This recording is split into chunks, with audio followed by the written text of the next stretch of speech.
Good evening, Madam Clerk. Good evening, everyone. Good evening, everyone. Good evening, Paterson.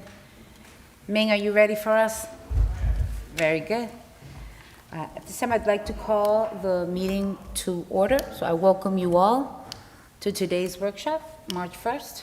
Happy birthday to my sissy, Myra. Madam Clerk, roll call. Yes, Madam President.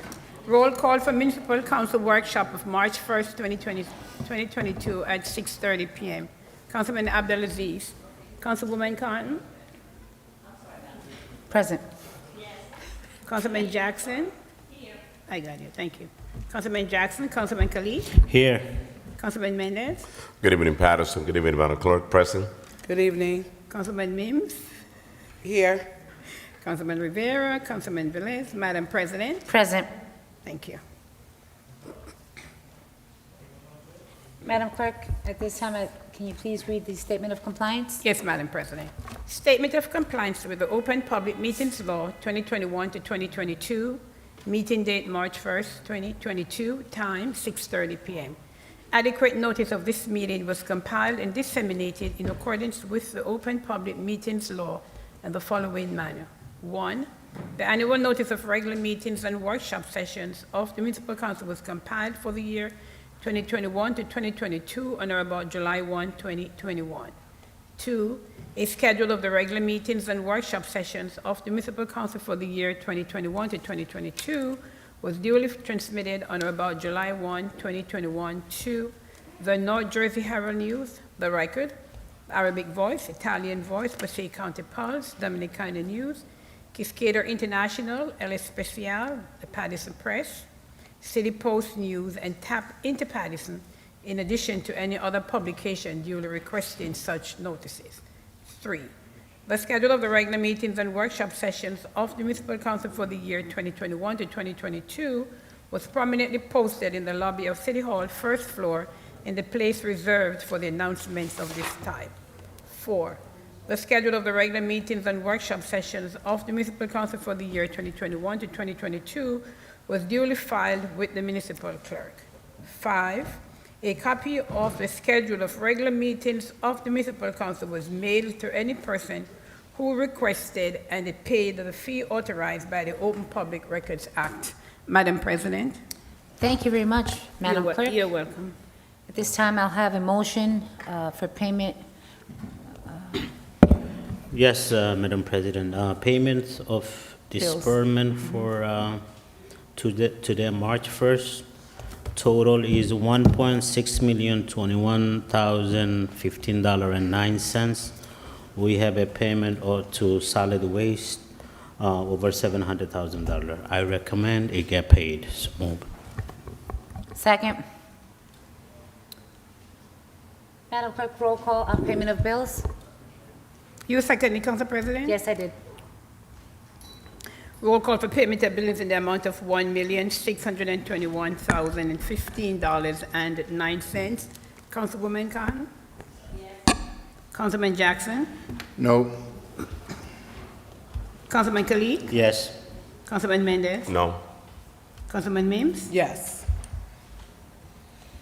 Madam President? Yes.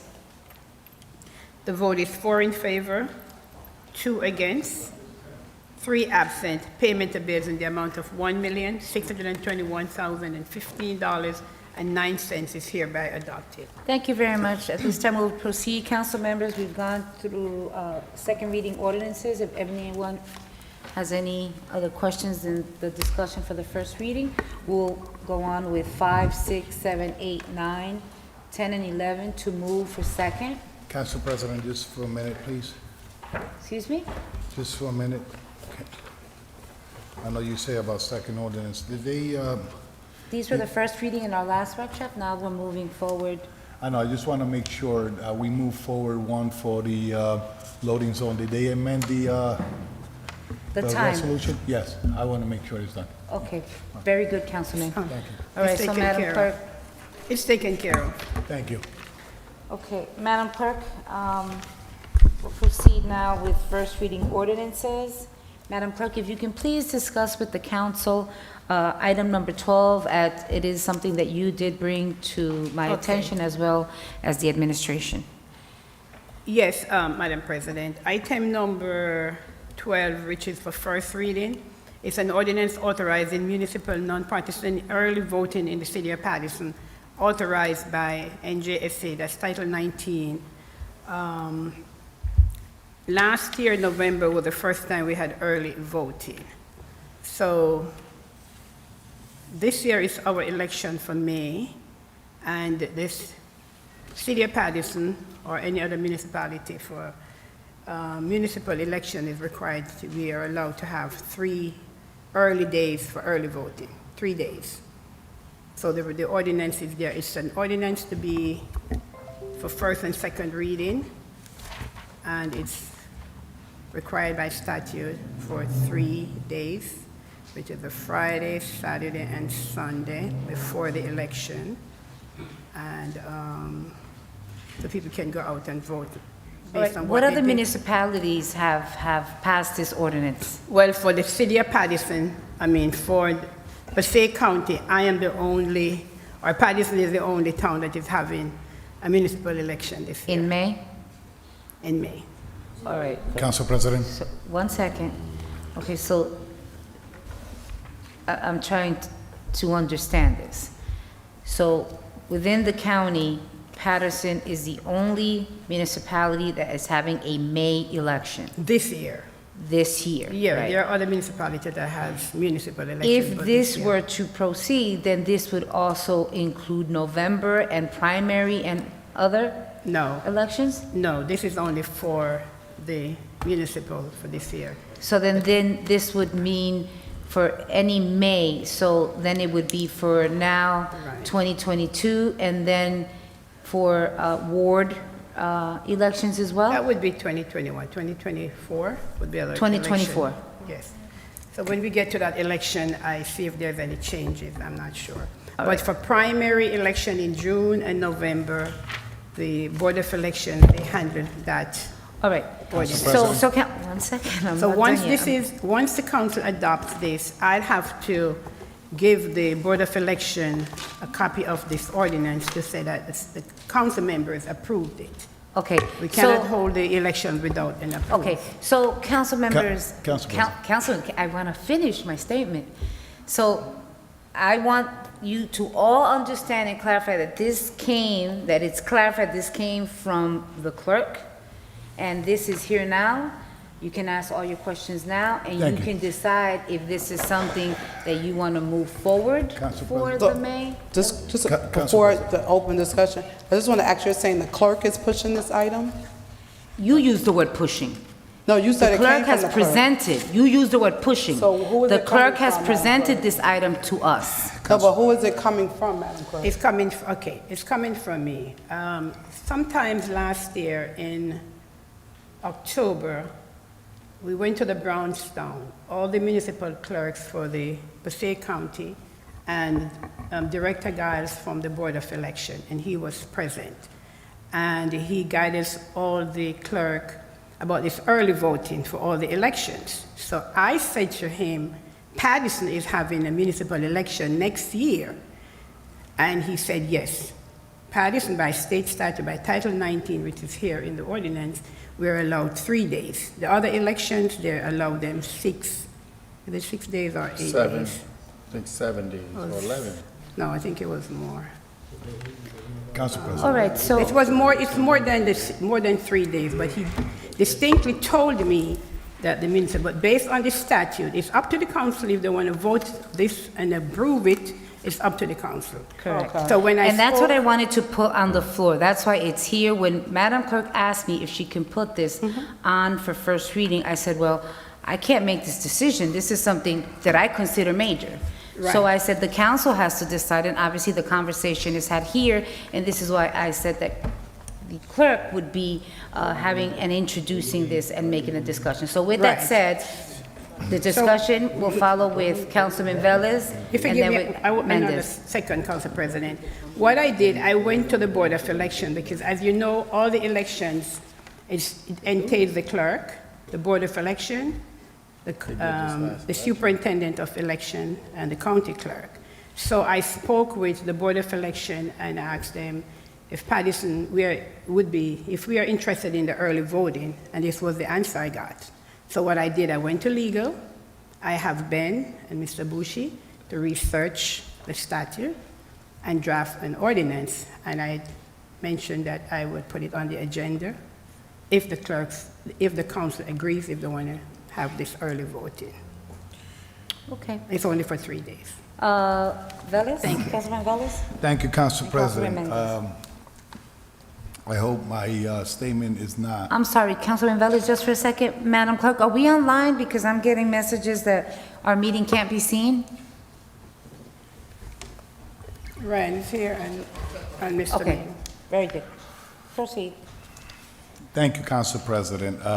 You know, I respect the due diligence of all the clerks that had that meeting at the Brownstone, Madam Clerk, and I respect the hard work that every election brings to your office and in the process that those election goes through.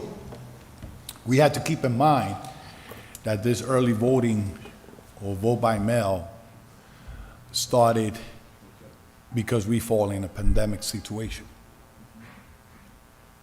And people was prevented to go to polling sites, and people was prevented, you know, or curfew them to do large gatherings or lines or whatever. Little by little, we have moved forward, stepping out of this pandemic. Little by little, service that the residents of Paterson should get through vaccination or COVID tests even have been eliminated from our city. In other words, cut. So I think that knowing the culture that Paterson have in the past elections, in other words, cultures of how they interfere in this process of vote by mail or early voting, we have to be real precaution that they only want to choose this important May election, okay, to move forward for early voting. I think the people already have the right to vote early because the ballot by mail is sent early to their houses, and whoever wants to exercise a vote early, they should do it the way it's already established. The part I think is they talking about is going to the polling site. Okay, Council President, may I One just second, clarify Councilman Velez. something? Madam Clerk. Councilman Velez? Okay. I'm hoping you have it correct. Early voting, the 3 days before the election, this is on the voting machine. It's different from the vote by mail. Correct. This is something totally different. This is voting on a machine. And as we had in the November election, there were 2 locations in Paterson, and other municipality has their own location as well. So that's totally different from the vote by mail. So it's all to go to the polling site. It's to go to a designated in location. the city. So, Councilman Velez, just for a quick second, just Yeah. on that note. So, Madam Clerk, where would, is this determined what the polling sites are going to be? Like, is it going to be 41 Grand Street? Is it here? Where? Okay, when we have the last election in November, all the clerks were sent an email from the Board of Election to, if we have any suggestion for any polling location in our city, our township, whatever, in the municipality. So what I did, I spoke to the mayor, and I asked the mayor about the firehouse at McBride Avenue. So I make that recommendation. I asked the mayor and the chief if they would use that as one of our sites for early voting, and he agreed.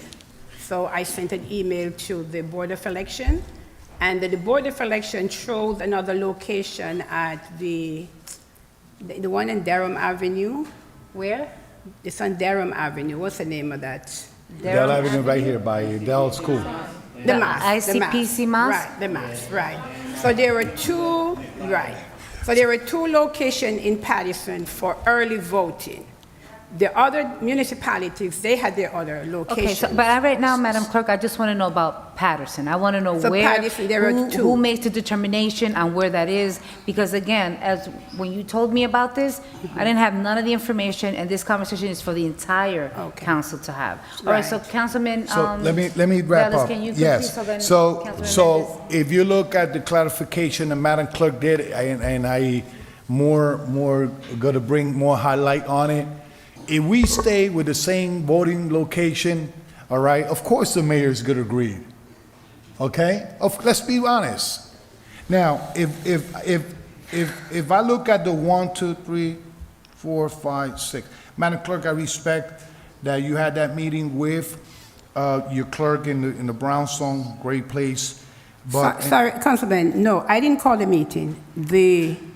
The state called the meeting. Okay. The Division of Elections, and invited all the clerks, the Board of Election Commissioners, and the county clerk staff, and the superintendent of election, and introduced the machine for early voting in all the Okay. various municipalities. all right, Madam so- Clerk, so- thank you for the so- clarification. Thank you for the clarification, Madam Clerk. So if you look at the 6 whereas, the mayor and the council of the city of Paterson seek to authorize an early voting period for the incoming regular municipal election. So. Councilman Velez, just, I'm Why gonna, they- I know, but Councilman, before you go there, this is drafted, so if we agreed, that's how it would read. So, ma'am. Because we're not. So, Madam President, I don't know if I'm seeing the right thing that you're seeing too, but this is not draft. This is already, and it Correct, was signed, that's why and it it's was here. signed, It's a it was signed workshop. by, I would respectfully clerk, and it was signed by corporate counsel. So they put it in front of us without a good discussion. It is, this is workshop, this is where you have the discussion. So that's what we're doing, a discussion. So I want to highlight this situation. Listen, you know, if you look, the connection that this administration have with the people that rules in any election in this city, we need to keep, not the Attorney General in this election, we have to keep everybody, FBI, everybody around to see what's going to go in this election. Because let me tell you something, I'm going out there, I'm going on strong. I need to save the city, and I want to make sure that everything that they put in front of us that involve the voting rights of everyone be fair for everyone in the city. Okay, Madam Thank you. President, I can know, I say Madam something? Clerk, I'm going to allow you, Yes. every council member that makes a statement that is deviating from what this is, I would like you to put it on record. This is on record right now. We have visitors here today, some that have not been here before. Once again, I don't want to make this seem, let us just stick to what the procedure is. This is a workshop where there's a presentation specific from the clerk's office to ask us if we agree. If Right. we don't, council members, say it right now, that's it, and we can move on. We have a lot of people that want to speak here today. Madam Clerk? When I spoke to the Board of Election pertaining to this item, ordinance or resolution, I was given instruction that my governing body would have to adopt this. They can Correct. either vote it up and down. Okay. But let me answer Councilman Velez with paragraph that, I'm not legal is here, he can back me up, where it says the mayor and the council. If the city council decided to adopt this ordinance both on first and second reading, every ordinance that is adopted in this chambers, the mayor has to sign off, either approve or reject. So if the council decide to adopt this ordinance, in any case, it still has to go to the mayor's office for a signature. And the mayor would either reject or approve.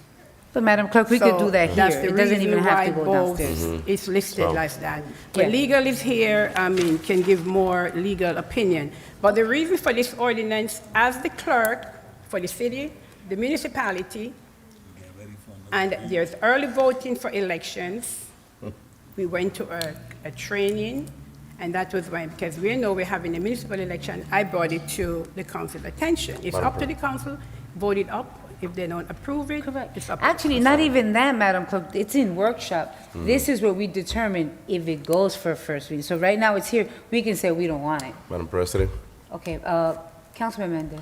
Sure, thank you, Madam President. I would like to just put a recommendation on the floor, just to send this back to the committee, to have a discussion in the committee. I'm very concerned. Everybody know I'm a candidate for mayor in this May election, and I'm extremely concerned that the mayor has full knowledge about this, and we get this already done at the council. So I'm not gonna, make another comment. I just want to recommend this to be take it out of the agenda, send it back to the committee, and we can have a discussion, further discussion at the President. committee level. And if we decide to bring this back to the workshop, then we'll wasn't do it. the But agenda. He it's wasn't not. This should not be on the agenda. So once Council again, President. you know what, I'll allow you to speak, Councilman, you have asked for the floor, Councilman Kalik. Well, you was on the committee, finance committee. We discussed it, and Councilman, for what's the reason to send it back to the committee? I don't see any reason. We might not move forward with it. That's fine, but there's no point for sending back to the committee because it was on the committee. We put it on the agenda so we could move forward. That's the bottom line. Just a point of order, Councilman. When I write to the committee, you guys say, "Oh, we're finished. We have a short agenda." It is finished, because Actually- you All never, right. let me finish, Council Wait, 'cause President, let he's me wrong, 'cause speak, he- I'm the not last trying to meeting he didn't argue come with to. you Today two, he Councilman came when the Mendez, meeting was but you over. never in finance committee meetings. I go to my finance Exactly. committee meeting, Look at and the it's attendance. You in the committee, Councilman but you Mendez, never show Councilman up. Mendez. You don't Point of show order, up. everyone, please. Move to table. I move to. I have a motion on the floor to One- table this. Second. First of all, we are not in voting right now. No, but There's you- no, we- We're in the workshop. We're in a workshop. In the workshop, we're I'm not We're in sorry, a we're in a workshop. workshop. I Okay, forgot. So with that said, Council President. council members, Council President.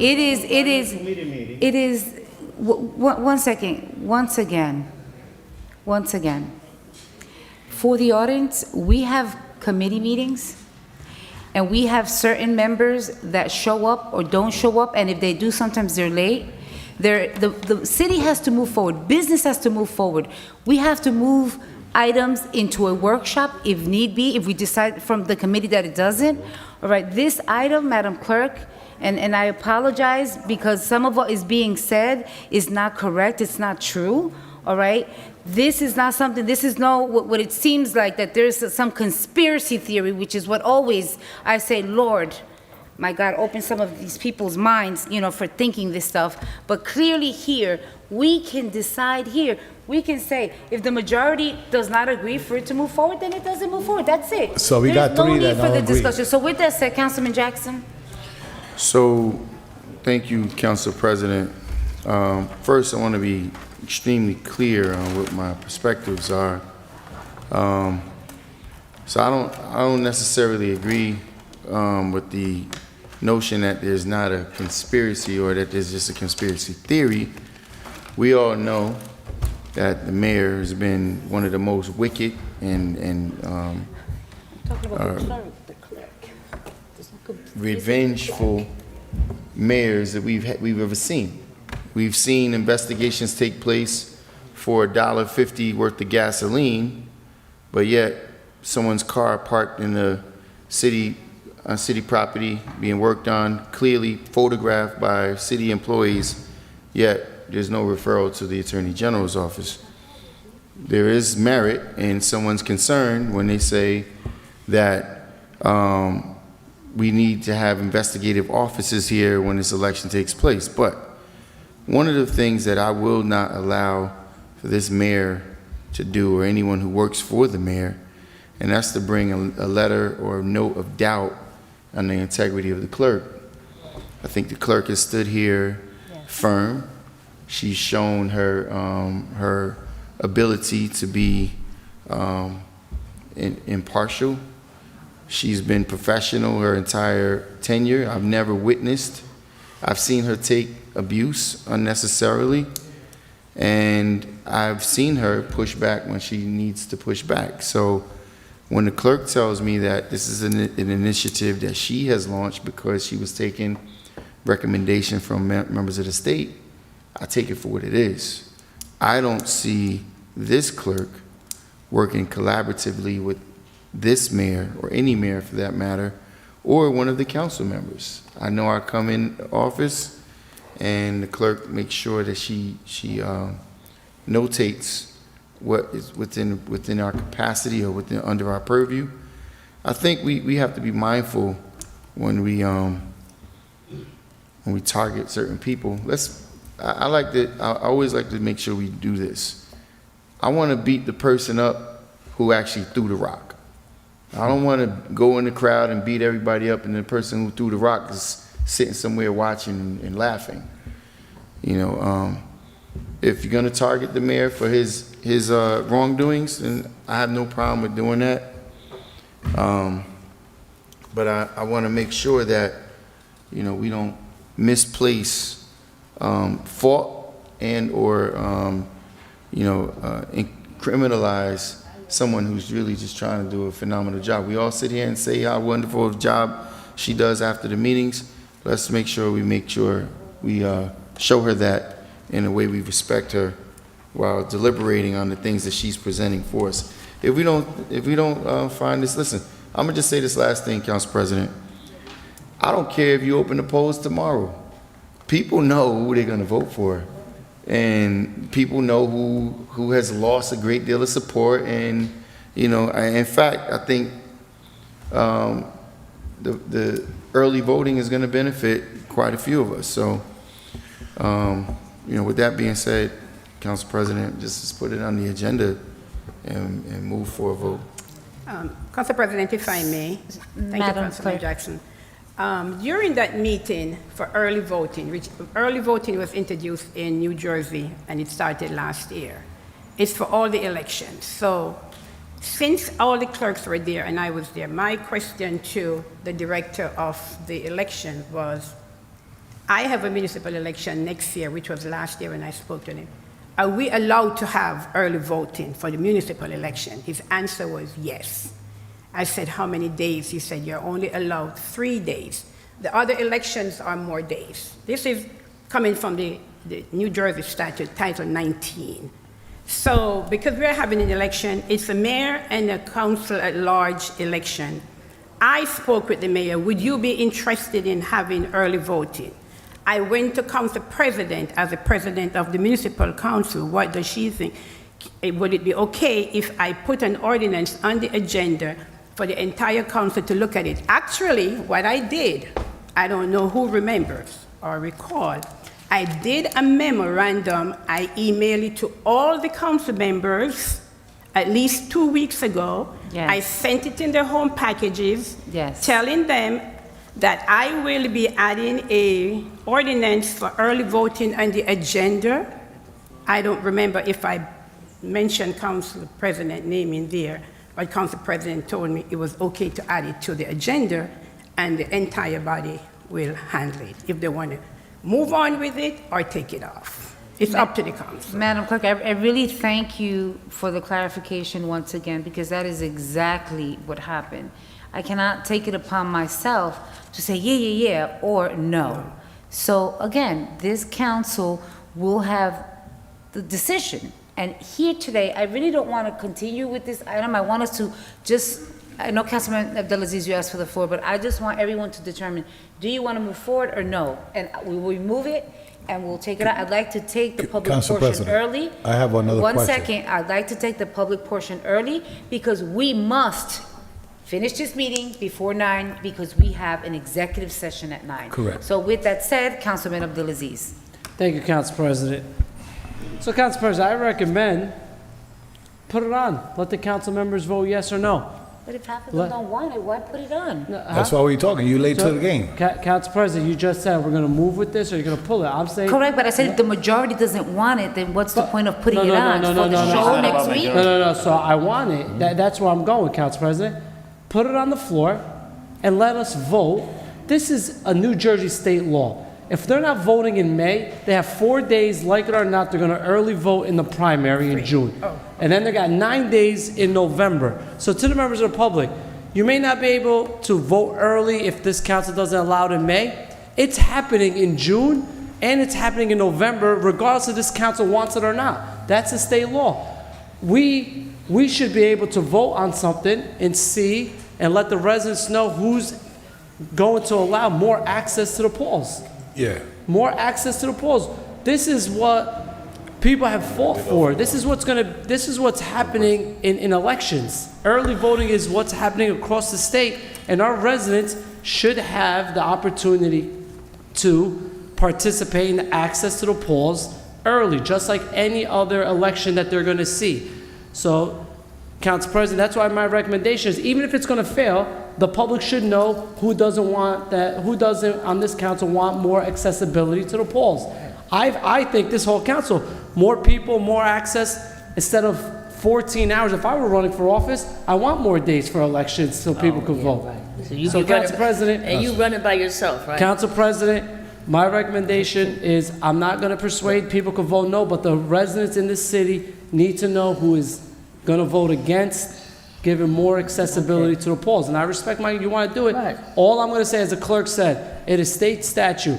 During the primary, if this council could say no to early voting, you're going to vote early in the primary, and there's access there through a statewide law. And during the November election, up to 9 days. Why not give the residents more access in May?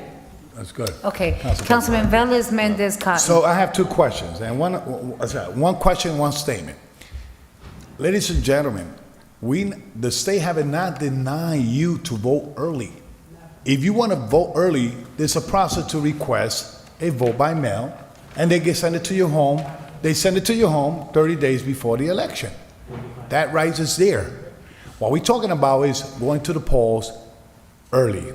Now, if the election falls on a Tuesday, we're talking that it's Monday, Sunday, and Saturday. How much that? No, she Yeah. said it was Friday. She put it on It record, would be- Friday, okay. Saturday, Sunday. It's Friday, Saturday, and Sunday. Good. For the So early 3 vote. days, Voting- hold on, Can you let her Councilman. finish, Councilman? Voting and a machine. A machine. It's not all the polling sites will be So, open. that's There will right. be only maybe roughly 2 locations. So you have the right already to vote by mail, request a ballot, you want to get involved, you cannot go out to vote because you're overseas or you are sick at home or you cannot go to the polls, you have the right to request a vote by mail. Everybody knows that. The new system came in after the pandemic, okay, when the pandemic was in. Now, my question will be, how much this will cost taxpayers, okay? How much this will cost Okay, taxpayers, because if we separate for every election in the city of Paterson, $250,000, I believe, or $200,000 for every election, how much those 3 days is going to cost us to have the most unique polling site that the mayor decide to take over? Okay? How much is going to Madam cost us? Clerk. And if it's worth it? And if it's worth it? Madam Clerk, I see you. Councilman, it's not the mayor. I'm sorry, I use the mayor It's because not the the mayor. word mayor is here, that's why. As the clerk, the Thank you. clerk meets, we normally meet like every 3 months. All the clerks in Passaic County. We have meetings. We go over election laws, new laws. That's my responsibility. I'm the election official in the city. And when I go to a meeting, whatever I hear, I make notes, I pay attention, and it's my responsibility to follow through. If something that I have to bring to the council, when I went to the Board of Election and I asked them, if my council is interested in early voting, they asked that I'll have to put an ordinance on the agenda and have my council to approve it. And that was why it went to the council. So there will be a cost, because municipal election, all the cost is going to be on the city, because that's the city of Paterson's election. I don't know how much it's going to be, the cost of it for the 3 days to pay the workers and the machine. And I know for sure there might not be a cost to use the firehouse. I don't think so, but Okay. I don't know the amount at this time. Madam All right, so President. Madam Clerk, with that said, okay, we're gonna, your statement, and then I'm gonna open the public portion. Thank you, Madam President. Madam I'm sorry, Clerk, Councilwoman So Cotton. going back to the third whereas, that the Early Voting Act further provide that the voting process during the early voting period should be conducted using electronic poll. So we got using the machine on those 3 days, Friday, Saturday, and Sunday. So you mentioned that there were 2 polling sites that will be open. How do you decide how many polling sites will be open based on the numbers of voting that we have in the city? What is the process Okay. that you decide to use it? There won't be polling sites the regular polling sites will not be open.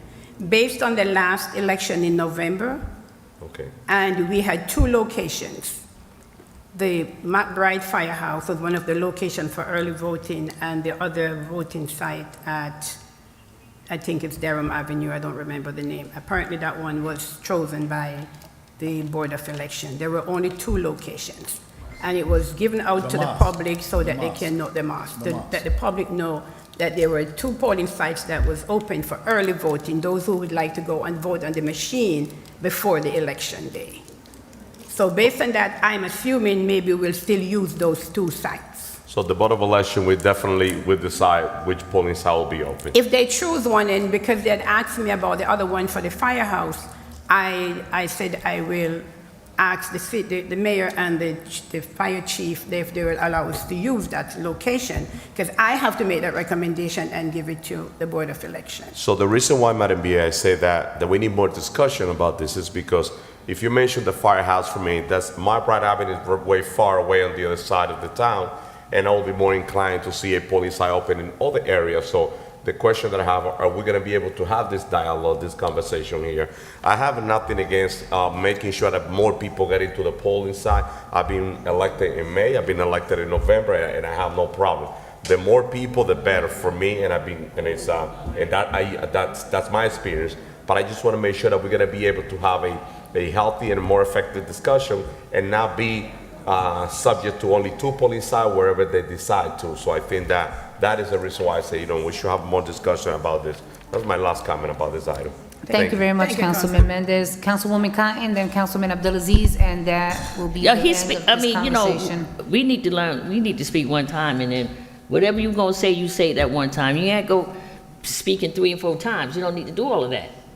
Now, with this early voting, I mean, I can see November, presidential race, congressional race, U.S. Senator, United States Senate race. These are millions of people, millions. Our city has 160,000 people. We need early voting for 160,000. Really, 80,000 is registered. With the way this has been going for the last 20 years, I don't know, because, I can see people charting buses in here, taking 500 people to the polling sites on Friday, on Saturday, on Sunday, and it's going to eliminate, because remember now, we just had a realignment, and it hurt the 1st and the 4th Ward. 4,000 people were removed out of those districts. People can say what you want to say, and Madam Clerk, I understand, with early voting, we can't decide, because when they did the firehouse on one side of town, they did the Islamic Center on the other side of town. I said, well, what about what's in the middle? Okay, we got 401 Grand Street, but 401 Grand Street has always been there. You can always go to 401 Grand Street and vote early, no matter what. You can always have gone there. But there's still no machine there, you do it by mail. So to say that when you're looking at, and we got some big races coming up in November, and I'm telling you, throughout this whole country, someone asked me, this whole country was realigned. And you got states like in Alabama and Mississippi that are in court now fighting because they're eliminating certain congressional areas where certain people live that they're not going to be able to, they're going to be forced to put someone else in there. So, Madam Clerk, I understand, your concept, what you were, thinking about the early voting, but we only got 160,000 people, 80,000 registered voters. When we do November, we got millions of people that needs to vote. And so, to me, that's a big difference. Thank you, Madam Clerk. Thank you, Council President. Thank you very much, Councilwoman Cotton. Councilman Abdulaziz? Thank you, Madam President. Just so for some clarification, some of my colleagues, because in November I saw this, when they pick the locations, they pick them geographically. So where is the headquarters? It's on the west side of town. Where is ICPC at the time was the east side side of town. And the central is 401 Grant Street. So they put a west side, a central, and an east side. And Councilman Cotton, in November, the same voters that vote in Paterson are the same registered voters that vote in May. The voters don't change. It's the same registered voters, right? So People from other towns Well, don't you don't come. need to, you don't need to call my name I'm just- out. I'm saying you don't need to call my name out. Councilwoman, you just Come said on. not to you just said So- for people to speak So- over each other. That's what I'm saying. We're given 9 days of voting in November. We're saying it's okay for that. But we don't want to give it 3 days for what matters most to people is their local representatives. Most people here call their local leaders for all their problems. They don't call their senator, they don't call their son, they call us. And then I heard something and I gotta say this because the residents, you gotta see the hypocrisy. They're talking about money. Just not too long ago, they wanted to move a November election to April. Now they're worried about spending money on elections? Let's not be fooled by this. I support early voting because it gives more accessibility to the 160,000 not registered voters, to the 90+ thousand registered voters. Yes, you should have more time. If you can't make it on Tuesday, you should go be able to vote during the weekend with your family. If you're traveling and last minute you didn't put in for a vote by mail, you should be able to go vote. And if you're afraid that they're going to go get buses, then you should go get buses and get your message out. That's right. I mean, don't. Okay, It's one called GL, second. it's Wait, called you know what's GOT. gonna happen? What did we just, Attorney General. Council President, what I'm saying, council members, Come on, that's it. council members. I didn't interrupt anybody, Council President. Council members, I did not interrupt anybody. council members, please. Okay, we go. So council members, I'm Council gonna ask President. one question, and it's just gonna be a yes or no, just one Let's question. vote on it. Yeah. Would you like this item to Yes. move for a first reading? Yes, let's vote on it. And if it fails, let I the have a yes residents from know. Abdelaziz, a yes said from. no. You cannot take a vote here now. It's not This a, is it's a not, workshop. it's a poll right now, so I know to move forward. Madam Clerk, do I not have to get the majority so I can move this item forward for a first reading? No, So I'm you not don't- you voting, don't- I'm taking a no, poll. you don't need a majority vote. We don't need a Council majority. President. Move forward. Council To President. move and it forward, Council- then we should vote on it then. Madam Clerk. Why we Madam need the Clerk, workshop for? Madam Clerk, Honorable I'm in the Council- middle. Yes, This Council side, President and honorable council members. The clerk bring this to the agenda for the council to make a decision.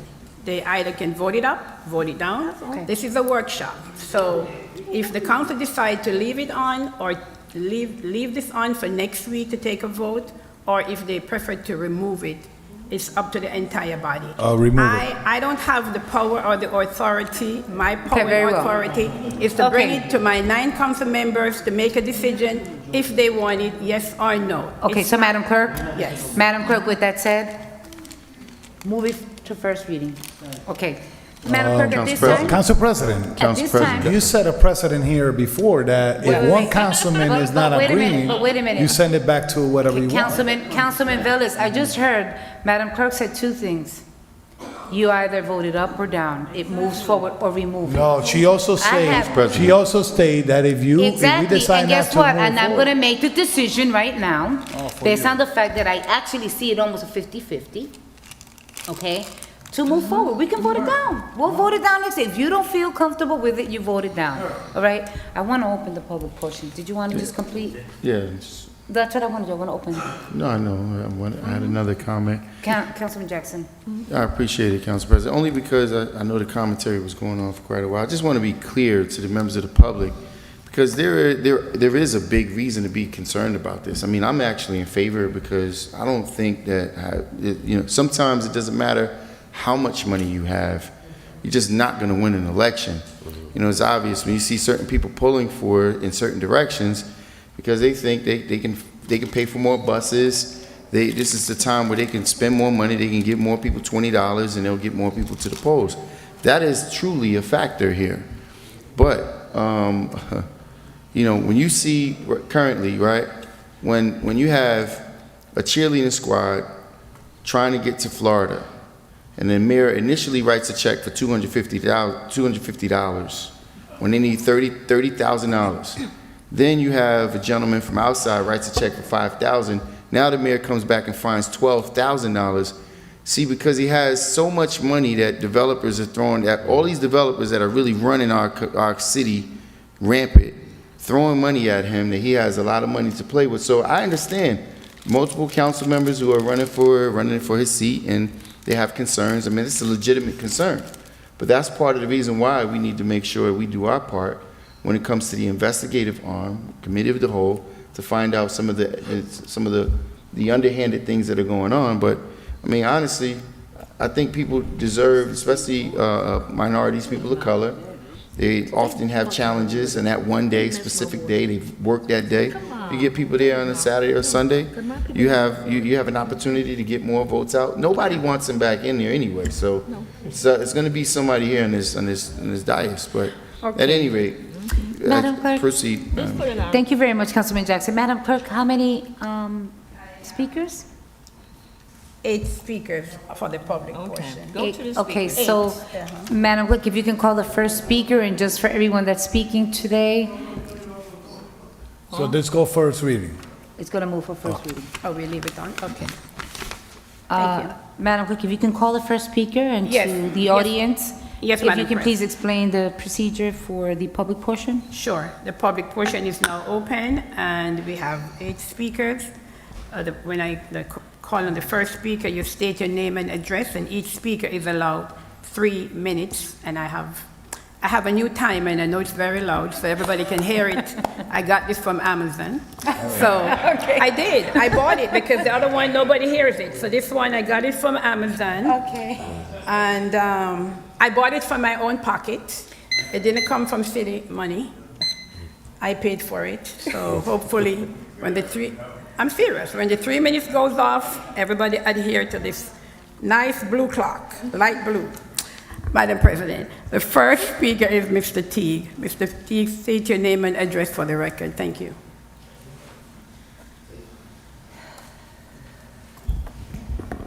All right, Corey Teague, 65 Prince Street, Paterson, New Jersey. I'm here tonight for the sole purpose of representing the family of Felix de Jesus. I want to make that very clear. It's not politics, it's not anything else. I couldn't care what anyone thinks or says. I'm here for this family. They reached out to me, and we have been searching and looking and going online and doing videos and posting flyers and signs and everything else. What we do know is that the night Mr. De Jesus went missing, he had an encounter with Paterson police.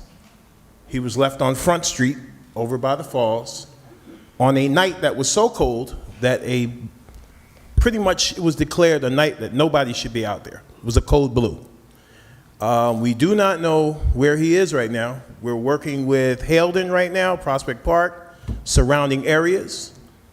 I have been on the phone with detectives from other cities around Paterson, and we are still working hard to try to find this young man. It has become very, very unnerving to this family. It's been almost a month that he's been missing, and according to the family, as of today, this afternoon, they still have yet to hear from the police department or the mayor's office, or anyone for that matter. So it's time for us to really, batten down the hatches, as they say back in the day, and let's get some answers to this family. They reached out to me. They did not go anywhere. They said, we want you to help us do this. And I asked them, I said, you sure? You're not going to let anybody come to you and tell you not to let me help you? No, they're here, as you can see. So I'm with them. That's how it is. Let's get it done. Let's find this young man. I'm sure you have information about what happened. Somebody in here got to know something. A grown man cannot just disappear like that and nobody knows what happened. If they can find a stray dog in the cold or a stray cat, this is a grown man that just disappeared, and we have no idea where he is, and we're continuing the process. We're sharing the videos. The video that we did last week in the hallway had about 6,200 views already, about 400 shares. So people are out there. The word is getting out. The message is getting out. People are out here looking and searching, but we still have not gotten the answers. So I'm here tonight to represent the family because they asked me to be here. And now we're looking to you for some answers about what's going on. You have the power to push the mayor's office, the administration, the police department to get some answers to this family. To just scoot them off and say, I talked to the AG's office. That's unacceptable. I'm sorry. I stood here last week and I said, no, that's not right. This young man is missing. He should have been left at the emergency room, in my opinion, instead of being left on the street, especially if they said there was some emotional issues going on with him at the time. He should not have been left on the sidewalk. That's what it is. We're here tonight because we want answers, and we're going to continue to come back until we get them. We know there's an election coming up, so that means folks got to do their jobs. I'm not running for anything, so you can't say that it's politics. I'm not running for any of these council seats. I'm here to fight for the family. I'm going to be that advocate whether you like it or not. So if you don't want to see my face down here, get some answers to this family. That's all.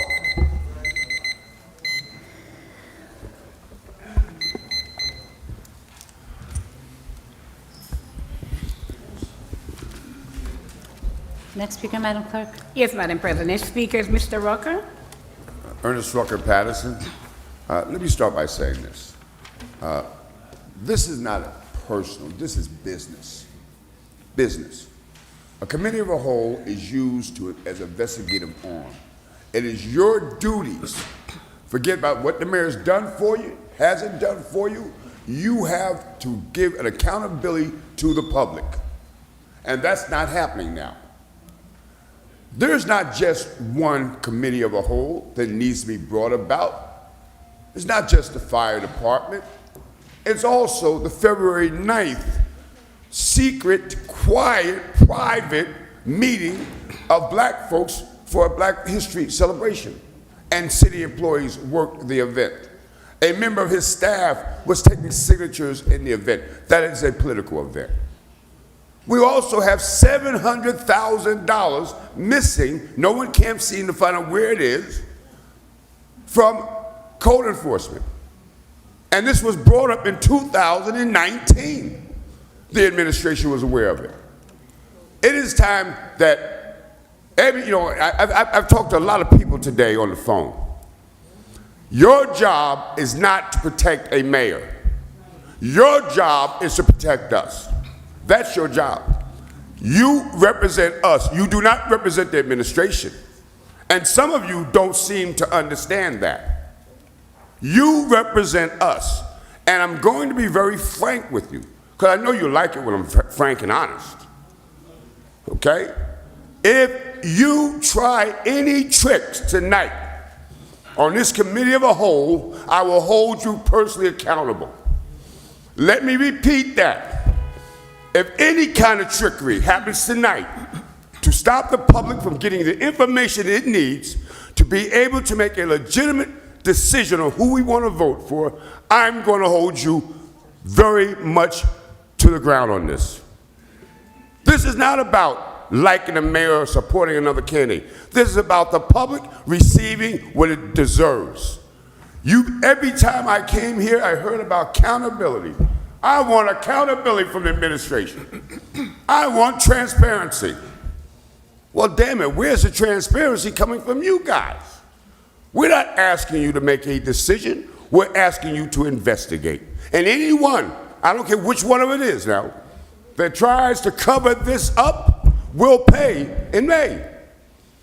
I will spend every waking hour of my day to make sure that happens. See, everybody's not afraid in this town. We're not scared. We just want from you what we deserve. And this family that came here today has a right to answers. Accountability. Why are we still playing with this? We have a folder full of inconsistent actions from this administration. In closing, because I'm not asking for 5 minutes today. In closing, let me say this. I'm putting it on your shoulders. You guys do whatever you think is wise for you. We'll be watching. Next speaker, Madam Clerk. Yes, next speaker is Mr. Gilmore. Good evening, Council, Administration, Madam Clerk, and others. Good evening. Here to set the record straight. I had said previously on other occasions that I was going to be silent no more, that I was a petitioning candidate until I'm not, and I've had some soul searching to do in regard to my candidacy for mayor as well. Several weeks ago, we pretty much suspended gathering signatures. got a couple hundred. But after thinking about it, and after what happened today, I can't go forward. We had as people already know, it's not a secret, I've got several lawsuits against the city. Several. The most pressing one right now is the 2nd District federal case that I brought for the retaliation and other activities related to violating my First Amendment rights, to include, I was the one that set the documentation forward about the $700,000 that's missing. It was $200,000 when I sent it. Now, notwithstanding, pardon me? Yeah, it was from 2019. Now, this BA and or this Corporation Counsel were not there. It wasn't them. So they weren't involved in the letters that I sent, the spreadsheet that I sent, and the detail of what was happening that I also sent to the Attorney General and to DCA. So this outgrowth of this now 700,000 is from that. So I will claim it, I did it, okay? When I see things that are not kosher or not being done correctly, I say something. See something, say something. That's my moniker. And I believe in it, and that's how I operate. Let the truth be told. And let the truth fall where it may. That's it. We need more people that embrace that, philosophy going forward, because this town is corrupt to the bone. The corruption is really bad. So we need to clean it up. And I think we need new people to do that. So let's go back to what was previous presentation on the third-party lawyers, third-party representation. It's not working because, like I said, on my other case that I'm bringing forward, I was not interviewed for these charges, the defamation, sullying my name, my family name, from these false charges. I was never interviewed. And that was part of the third-party lawyer's responsibility to do. They did not do that. So my rights were violated again. Again. And today, in closing, this morning, 11:30, with the federal magistrate for the status conference, the third-party lawyer didn't have the information ready. The discovery was not presented. Again, what's going on? I don't understand. Who are we hiring to do these cases? But it's going to wind up okay for me, but it's just taking too long. So just put it on the record. I will not be handing in my petitions for mayor. I cannot fight all these battles and honestly run for mayor, sue in the city. I can't do it. It's disingenuous. I'm not that guy. If I'm going to run, I'm going to run clean hands. I can't do it because I'm going to sue. It's my right to sue. I was violated, and they consciously tried to hurt me and my family and my name. So I'm going to sue with every fiber in my being and whatever money I have to spend. If I have to borrow money from Ernie to pay the bill. Thank you. Thank you very much, Mr. Gilmore. Madam Clerk? Yes, ma'am. Next speaker is Ms. Amador Raquel. That's me. 4th Ward, Riverside. I'm not giving you my address. Can I have more than 3 minutes, possibly, just maybe? The president have to make that decision. Can I have more than 3 minutes, possibly, just maybe? You can give her 5 minutes. How many minutes, Council President? 5. 5? Thanks. Thank you. Thank you. I know a bunch of y'all see my Facebook Lives. Y'all know I come here, I rant. I'm tired. I'm frustrated. I started fighting for the city, not just for me and my family, but because if my neighbor is at peace, I'm at peace. Your peace is your gift to me. We are not at peace. We are crumbling. We are literally dying. I had a memory suppressed, and I didn't realize it was suppressed until I saw the surveillance video of my cousin's bodega being robbed and the gentleman being stabbed. This man helps my oldest daughter. We all know my oldest is on the spectrum. I was introduced to death at an early age. We moved to Paterson after that death. I was introduced to murder. My uncle's first wife, her parents had a bodega on Chadwick. 2 buttholes ran in there and shot both her parents to death in their store. Completely forgot about that trauma until I saw this around the corner from my house. In a year, I've had my neighbor shot to death and dying where her son saw her body. I've had SWAT on my block. I've seen my friend get stabbed. Now I'm truly fighting for mine, for my I want to leave, I want to run. You have families that are showing up for their family. I'm tired. What's the administration gonna do? What's the mayor gonna do? What are we doing in our houses? What are we doing? It's not just that administration, his fault, her, it's all of us. Can I request, can I demand, can I ask for a symposium, a summit, a conference of city council? At the same time, same hour with recreation, with the school board, with DP, with everybody, every government official, everybody who makes a decision in Paterson. Is there any way we can get you all together so that we can attack this from all ends and not just, oh, we're doing homeless feeding here, oh, we're doing book bags. No, we all need to come together. It's no more just us. There's 65 of us watching right now. How many people are in Paterson? 100 and how many thousand? How many are here? I complain about the traffic and the lights because if we could control the little things, then we can control. I have no faith right now because the little things are out of control. We had the bus accident because some other butthole decided to run a red light with kids on the bus. The other day, my friend's car got totaled, and by the grace of God, my children were not in that car because I would not be here because it would be a whole other situation. We're dying. We are crumbling. I don't give a damn if it's election season or not because somebody else is gonna come in and somebody's gonna take this.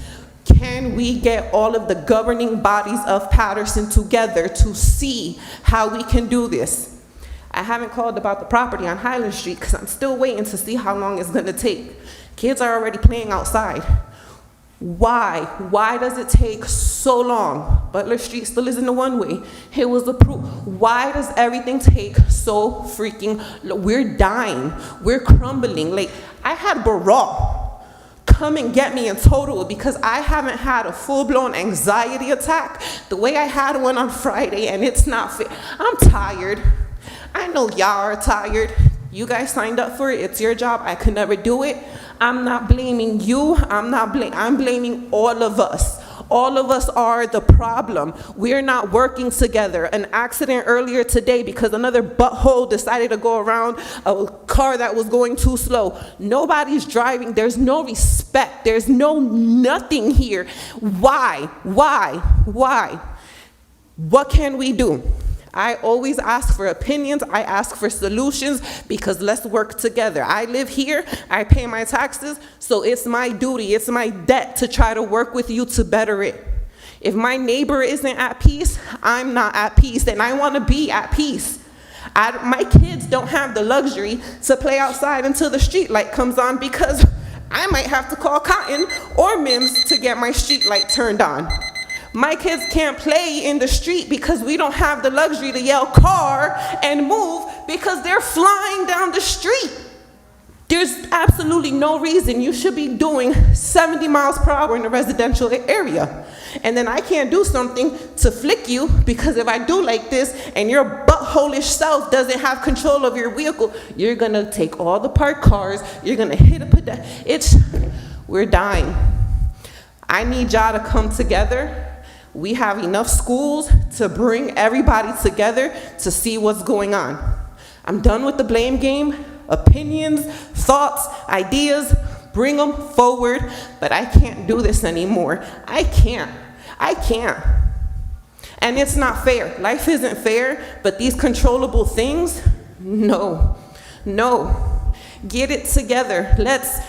Can we get a school? Can we get Wimberley, recreation, Sumter, all of you, the mayor, Florio, I know you're watching this and you have contact with people who have my number. Call me, I need your advice. Let's get it together. Be safe. Thank you for my time. Thank you. Madam Clerk, next speaker. Yes, Madam President. Next Madam speaker. BA, I'm sorry, before you call the next speaker, where did the chief go?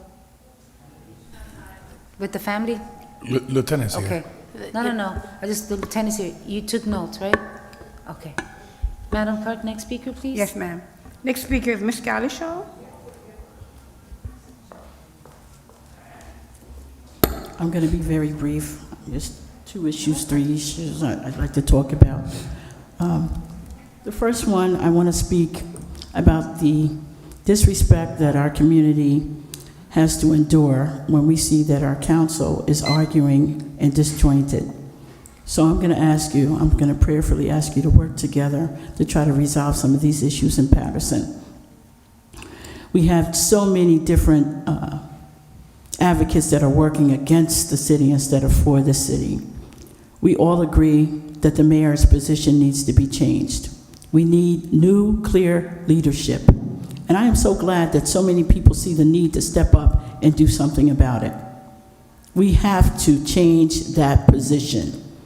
The smiling faces, the hundreds of dollars that he throws, I mean 100. He will pay $200 on something that, requires $5,000 donations. $200? One Paterson has just about $1 million and you're giving $200. The smiley-faced game must leave. Stop inviting him to your events. Stop treating him like he's a god. He is a human being that has made some mistakes, and now it's time to move on. That's the problem. We can't get honesty. We don't know who our leaders really are. And I'm going to start by saying my own situation, where an article ran today. Defamation of character was imposed on Benji Wimberley, Sharon Easton, and Vera Ames. Those 3, along with 14 other letters, were submitted to the judge asking for leniency for my son. Never did they ask for vindication. Never. Those were letters of character. They only spoke about who they knew as a person before this happened. My son had no prior records as a juvenile. He's not a career criminal. And those facts were inconclusive. They were misquoted, and I am going to do something about that. I'm not going to let it ride, but to defame those individuals in our society. Who the hell is Jay to tell us who our leaders are? Who is he that he should choose? Funny you picked those 3. There were 16 letters. Why did you choose those 3? The black community cannot have true leadership. We can't. Because the media is out there to get us. That's why we have to tell our own story. We cannot entrust them. We need to be responsible for that. The other thing is this family. I am ashamed of this. And again, Spezial, Director of Safety, where are you? Where are you in this issue?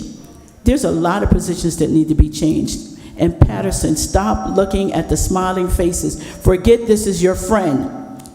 Forget that your community is doing well. Look at the rest of the communities. They're all suffering. I'm going to pray for this election. I'm going to try to stay involved, but I am getting sick to the stomach at the abuse that's going on. Individuals in our community that are supposed to hold the line for the public. In closing, They're supposed to hold a line for the public so we'll know who is good for us and who's not, and we're selling out. We're selling out big time. We don't know who to trust. And I'm trying to stay in the middle of the line, but again, I apologize, publicly apologize for the defamation of character that the paper did today. Was a great injustice. Those individuals were only wrote letters of leniency, because that is not the person that my son has been in this society since he was born. And to say that he was a boy and now he's a man, he was 19. He graduated at 18. He's a January baby. And that makes him a man? That was not the act of a man. So whatever he wilded out on or had to do, I still say, if you're doing a plea, a guilty plea, it's still better than 40 to 60 years, because that's what our justice system calls for our black and brown kids. And it's not going to happen with mine. Thank you. Thank you. Madam Clerk? Yes, Madam President. Next speaker, Giovanni De Jesus. How y'all doing? Good evening. Good evening. Well, I'm here on behalf. Now, tomorrow's going to be a month. As I was here last week, I was supposed to get answers 24 hours prior to that. I didn't get no answers, but just telling me about the detective from Helden are doing their job. I understand that. I want to know, why are these cops still wandering around here? I hold these cops accountable of my brother missing. Tomorrow's going to be almost a month. It's going to be a month tomorrow. Why are these cops still wandering around? I still haven't received any calls from this mayor. Where is this mayor at? Where is this mayor at? He's supposed to be helping us, but no, he's hiding. I send them messages after messages on Instagram, Facebook, contact his number. He still haven't contacted me. Now, after 15 days, after 2 weeks later, he come and he posts my brother. He got to stop being a hypocrite. He got to stop being a hypocrite and show his face to myself. That's my brother that has been missing. And the last person that my brother was in hand, it was in hands of 2 police officers. At this time, the internal affairs still telling me that they cannot give me these 2 police officers' name or badge number. I need that because I am afraid of them. They could do the same thing to me or to one of my family members. I am accusing both of these cops in front of everybody. I'm accusing both of these cops of dropping my brother off on cold blue weather. Because if it would have been me dropping somebody off on cold blue weather and after that he's been missing, I will be in jail. And these cops are still patrolling the area. And not only that, they switch them from units. What are they hiding? I need answers. I need answers. I need answers from you guys or whoever it is. This mayor have to come and confront me. And right now it's too late for him. Right now it's way too late. Because he still haven't contacted me. He got my contact information. It's all over the media. It's all over the media. That's another thing. She contacted me about her car getting stolen, this and that. I doesn't care about that. What I care is about my brother. Everybody posting my brother. Everybody in the media posting my brother. The ma'am in front of me, she come post her car. Okay. Sir, but Your car got stolen. I didn't contact you for my car. But you called me. You called. Wait. She called me the next day to confirm me about her car getting stolen. Okay, I understand that. No, that I'm is sorry not for that. true. But now another thing is, then you spoke to me and told me about the detective, that Paterson chief. You spoke to them and they are all working together. The only person that been contacting me every single day is Helden Detective. Helden Detective. Ms. Mims and Mr. Jackson. They've been in contact with me. They've been helping me. They've been trying to calm me down. They've been telling me have hope that we're going to get your brother back. We are working on this. We are working on this. But why is the mayor still haven't contacted me? Why? That's all I'm asking. Why? Why these 2 cops are still wandering around? Why? They are held accountable about this. My brother, man. This is not anybody. This is my brother. This is not fair. So I want my brother back. I just because you addressed me directly, and there is no rebuttal with this, but, you know, I did not contact you to tell you that my car was stolen. Okay, because my car was stolen prior to it, but this is not about me right now. This is gonna be about, excuse me, you cannot speak. This is about my conversation. After Tuesday's meeting that we spoke, I said, I don't know what I can do, and I have legal here that was there in that room when I You spoke to you. told me you was gonna get me The following information, day, answers. right, the following day, You ain't got me now. the following day, I did call you. You said, I'm driving, I'll call you back. And I called you back. Okay, at that moment, sir, you cannot speak. Okay, at that time, I shared with you the information because the captain of Helden contacted me. The captain of Helden said, I watched the meeting and I want you to understand that Paterson Police is not the lead agency. No, it's Helden. Okay, They the it's one. Helden. Paterson But when is you were- covering everything. I understand, but please let me complete what I'm saying. So when I contacted you and I told you the information that was given to me, you said, I already know all of that. That information? Yes, you did. You said, and I said, well, that's all I can give you because that is all I have. In addition, I want to clarify, you said that Paterson, that the police department, the fire department, that no one had done anything, and it was confirmed by the captain of Helden that said that it was Paterson and the victims' crimes along with the fire department that were the ones sending and doing the diving and all. And so I just shared that. So for you to come here and say that I called you about my car was stolen a week before. You told me about your car. Okay, no. I said right. there's a lot going on. So listen. Anyway, this doesn't Unfortunately, matter. No, I want exactly. The answers car of thing my doesn't brother. matter. But I need you to understand this, okay? I feel you. I wish I can have more, but I can only give you. I have the chief of police right here. You don't have nothing either. Okay, but what I'm trying to share with you that if the police department, see this council here, we can and that is great that you have communication with various council members here, but they can't give you any more information, okay, than the police department or the leading agency or the attorney general's office. You guys have contacted the FBI. So where is this We mayor? don't have that information. So where is the mayor? Okay. He's supposed to help me. The administration is right here. You have his BA. Listen, I cannot answer for the mayor. I'm answering because you addressed me to Council say that I President. called you, okay, and that's all I'm gonna say. Definitely. But I wanted to put on record that I did what I said I was gonna do, which was get information.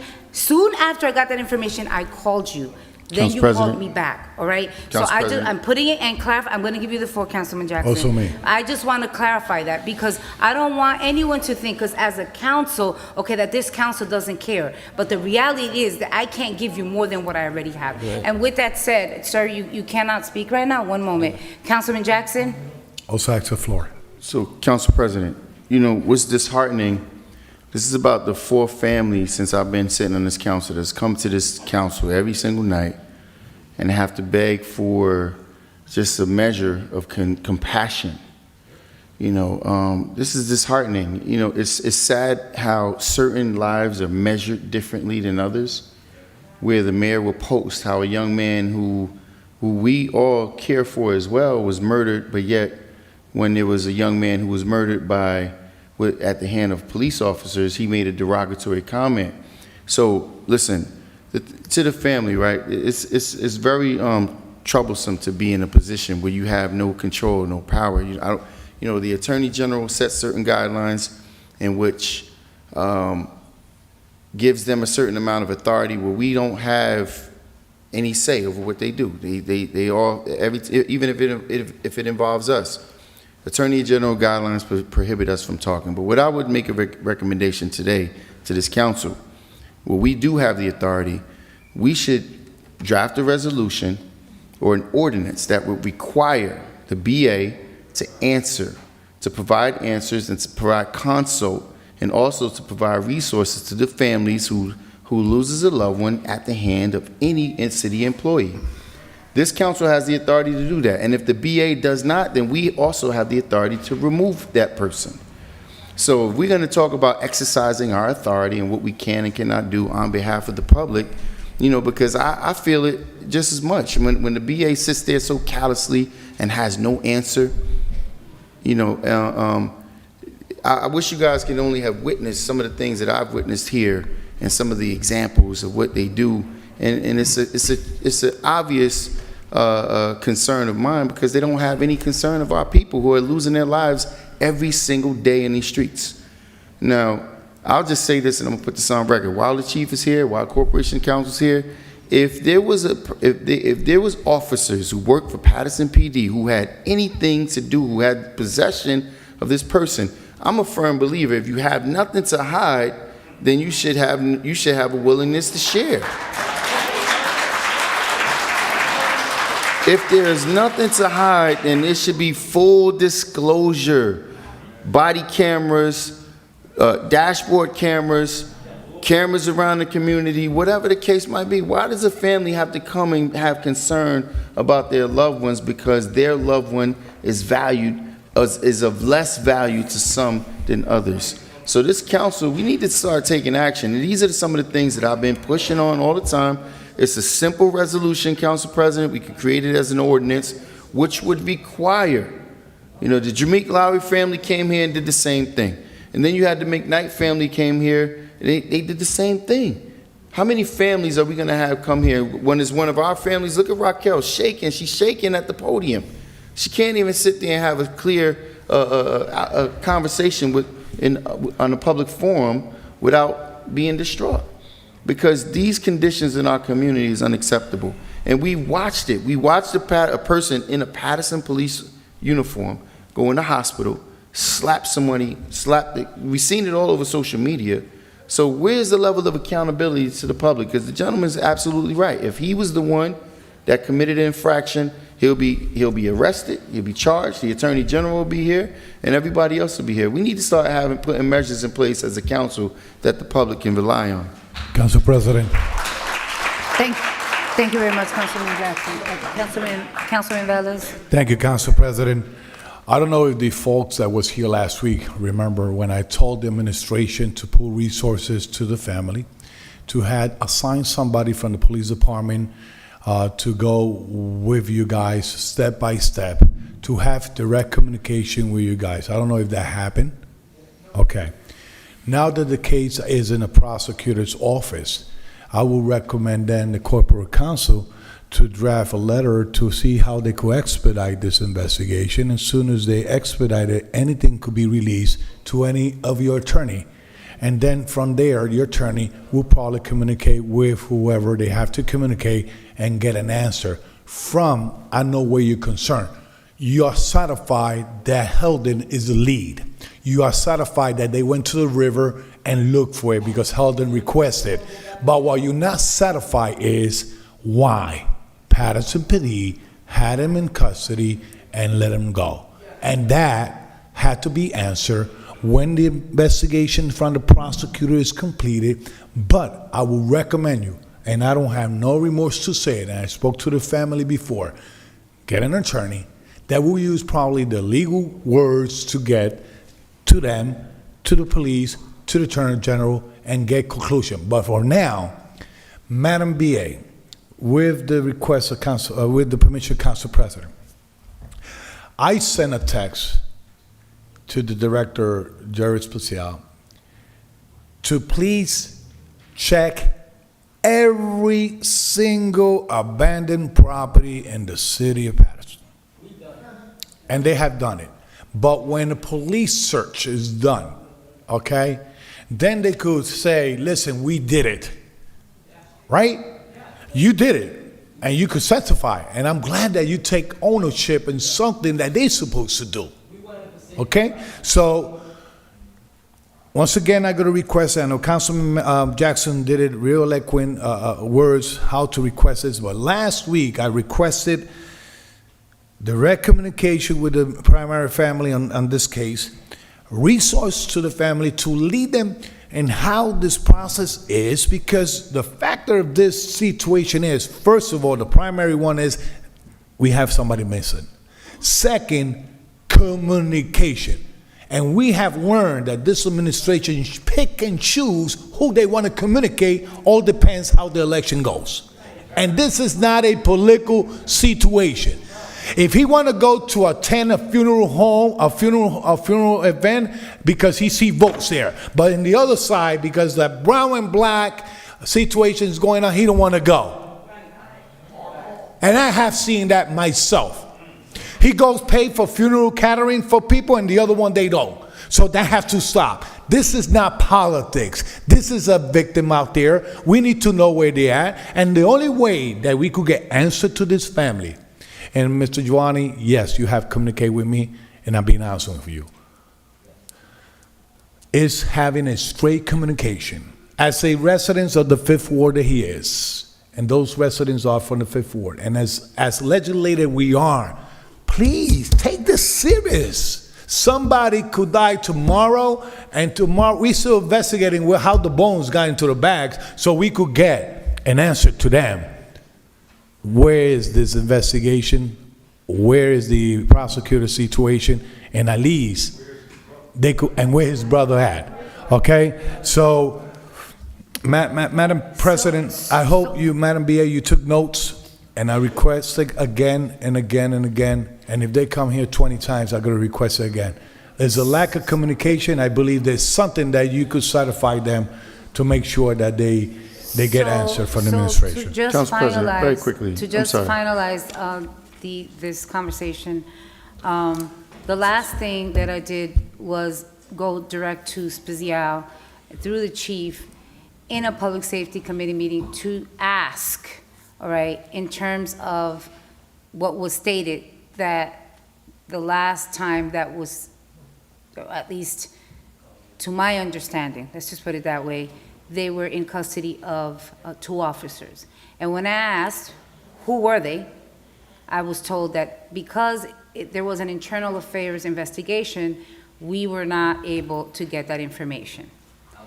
I was also told about body cams, and the same thing, that through the prosecutor's office, it cannot. So I only shared with you the information that was given to me. Unfortunately, it is not the information that you wanted, but I gave to you and in front of the entire, and I have the body that was there while we were having, and me asking the questions. At this moment, I feel those cops kidnapped my brother.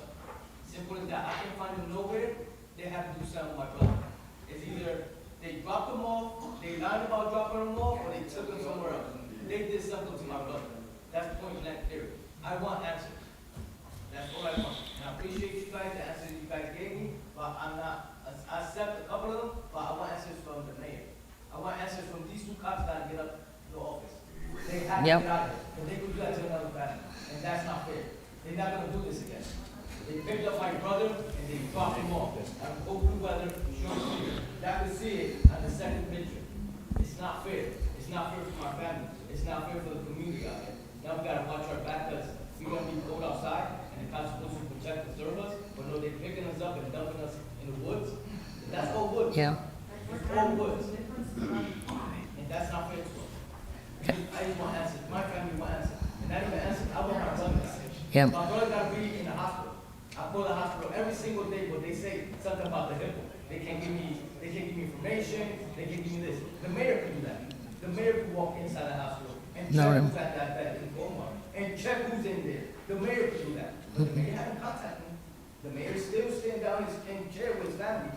I want my brother back. You guys go home, you guys sleep. We don't sleep. I'm home. Yeah. Council President, Yes. I just want to say to our Corporation Council, can you answer anything?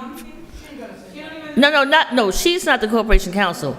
She's the BA. He's the corporate. I'm just saying, can you shed light on some of the things that they're asking for? And Council President, there's things they're not going to tell us. I understand, and that's my point. And Right, Councilwoman, if we and they're not going to continue- tell us. I'm not, unless I got an undercover person in here somewhere. But I don't have an undercover person. Councilwoman, But- as you are aware, and many of you, you've been public Yeah. safety chair, many here, that you know exactly what I'm talking about, that Right. there's certain information that not even we get. So you want answers, and I got it that you said the mayor, you know, I keep pointing at the chief, he's sitting here. He is the top of the police department. We have a lawyer who's corporation counsel. So even, and I'm sorry, not even the BA can answer certain things that the chief knows. Who's in charge of that area? I'm sorry. You, Right here. depend on which side, there's councilman, it's, Council President. one second. Can I just say something? I need you, just as this council is respectful of you, respect that we're giving you time and you cannot speak over. There can't even be a rebuttal, and we're allowing this because we understand the situation. what, Yo, okay. hold on, who's laughing? Councilman Khalid, no, let's not. Okay, And- we're gonna and- need order. and baby, We're don't gonna need don't order. come here and disrespect me. Okay. No, I'm not. Listen, this is it's under investigation, right? Correct? The police department here. He's They fine, will answer officer. you. Come to a conclusion today or tomorrow. Don't come here and try to disrespect me. Come on. So just so you understand, and I'm gonna continue to say this, okay? And we're gonna finalize. Corporation Counsel is, the BA, Corporation Counsel was gonna say something. No, the BA. So, Councilman, no, there's no, we're gonna have to, Madam BA. Okay.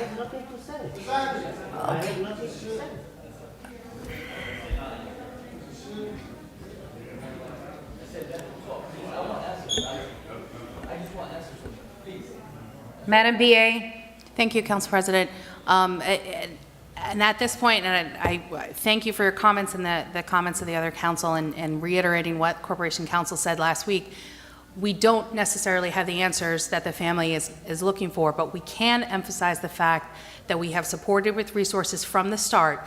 And while Councilman Velez was talking about, you know, the need for the Paterson police to take charge, it's really, as you mentioned, under the investigation of Haledon. We are doing everything that they are asking for us above and beyond, including the resources.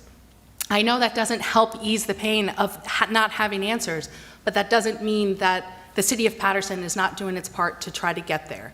That work continues. That work continues from the police officers, the police chief and his team. We have been in conversation the very next day, Corporation Counsel, the council members on this issue. I know that doesn't make anybody feel better, but that is the truth. The only way that I'll feel better is if those two cops get arrested. Simple as that. They are accountable of my brother. If they would have never touched my brother, arrested my brother, put him back in the unit, or at least if they would have reported, my brother would have been at this moment. And they denied it for 10 days. No, it's not fair. It's not fair because if one of us would have done it, we would have been behind bars. Council President. Okay, so with that said, Very Councilman quickly. Jackson. Thank you. Very quickly. Asking for the floor, Madam President. Very quick, I want to make sure I emphasize to the family because it's important for us to keep things in focus, right? We get a little bit out of focus and we place blame where it's not, right? And as a council person, people may say there's certain things that I'm responsible for in my area, but quite honestly, I'm not. It's the administration that's responsible for this entire city. We cut the checks to give them the authority to do certain things. They oversee the police department. They oversee the fire department. When you see the hiring practices that goes on, they're in full control of that. So I want to just make sure we keep it in perspective on where to place the I don't want to say blame, but where to place the responsibility. But I will say this, and Mr. Rucker, you can acknowledge this, because when Vaughn McCoy was the former Assistant Attorney General of the state, and something happened to one of his family members, every single police department unit, from the FBI to the Attorney General, they all was here. They ran down on Paterson until the case was solved. Now here you have a family, and I just got a text message from another family member, Miss Naomi Peaches Simmons, who her son was recklessly mowed down on Temple Street Hill, and here it is years later. I made an attempt to name a street after her son, and still that case isn't solved. This family is not asking for a 4-year process, a 5-year process. They're expecting answers now. So as we can acknowledge what I just said, that it's not the council's purview to oversee, for oversight over the community, we do have certain capabilities. And what I presented is it falls within the council's purview. That way that the director of police and the BA would have to at least have a measure of compassion. She should be carving out a half hour, an hour every single day to meet with the family, giving them an update, something. But for them to have to wait each and every week to come to a council meeting, then feel as if they're being disrespected and that their brother's life is of no concern, of course they're going to be here. Every single one of us will be here that same way. Council President.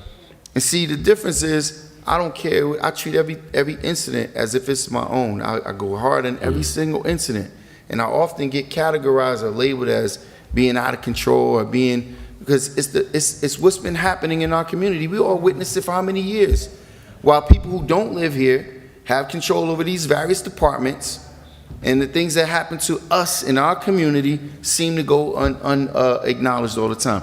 We are here to represent them. So if we're not taking action to represent them, and we keep falling on the blade of the attorney general guidelines and so on and so forth, why are we here?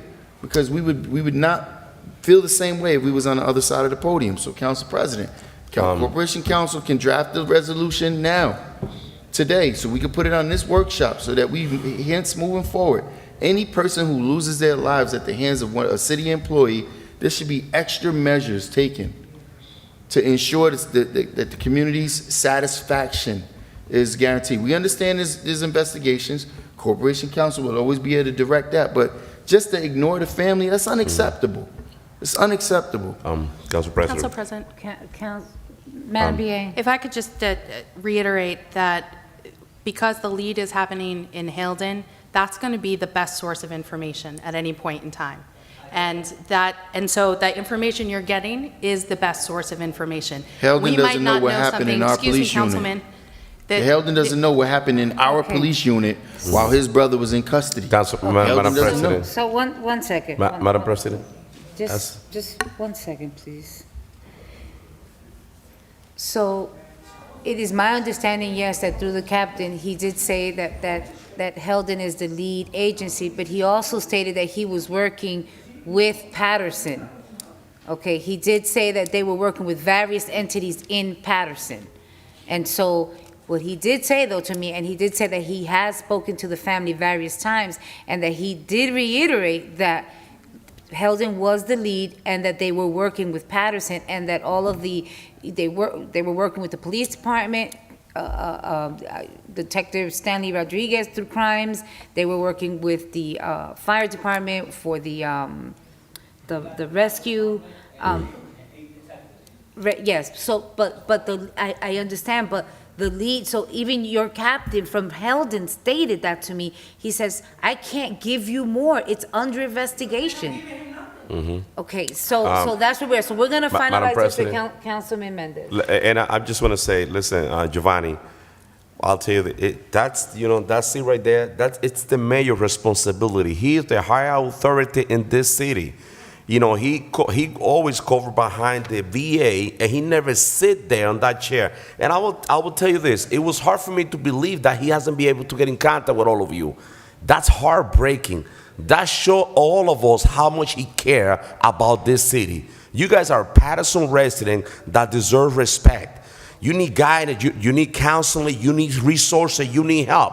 This family need help, Madam BA. And just by the fact that you've been here multiple times requesting the mayor to just answer it, to sit down with all of you, and not even a phone call, that's shameful. I mean, how can, this is unacceptable. And Madam BA, and I hope he just, looking at the meeting, he should be sitting there. And it's my request, Madam BA, I don't know, and I hope he get the message tomorrow, to sit down with this family immediately and have a conversation with his family. They're not asking him to respond all the questions that they have because it's an investigation. But out of respect, he's the mayor elected by the people of this city. And not answer a call, not calling this family when this man is lost, that's unacceptable. And I want all Paterson, and let me tell you this, not because I'm running against him, but I want all Patersonians to look at this meeting and look at this situation exactly, because it's the same model with all the people, all the family that have been going through the same situation, and he cares less. So I hope and I will pray that he call you back tomorrow, Giovanni, and get a meeting together and receive all the family on his office and offer you some resources, all right? Counseling. This family, they cry. This is something that I cannot believe that we got this man in office doing this kind of thing. That's my request, Madam BA. I hope he's listening to that. Thank you. Thank you very much, Councilman. Thanks to the family for being here. And once again, our heart goes out. All right. Thank you. Madam Clerk, I have to bring the next speaker. Yes, Madam President. Next speaker is Crystal Garcia. Okay. You could bring it down. Here again, for the same issue. My brother-in-law is going to be a month tomorrow.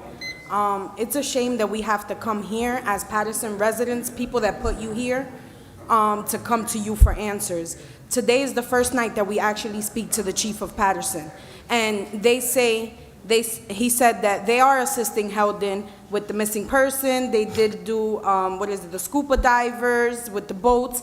They did. But where's Paterson's search party? What have you done to help us as a family, to help hit abandoned buildings? You see the crime rate, everything that's going on. A girl went missing the other day in Paterson, and she was found shot in the head in a trunk by Union Ave, by the same area. Okay? Just a coincidence. After that, there has been 2 other guys missing in the area of Paterson. Like, what is going on? Is no one opening their eyes that there's a bigger problem? I'm not saying that the corruption may have came in just from the inside as well. There's somebody out in Paterson that may be out here kidnapping people, killing people, doing something, and what is anyone as the community doing, or anyone back here, back office, to try to make us feel better in this city, to make us feel safe?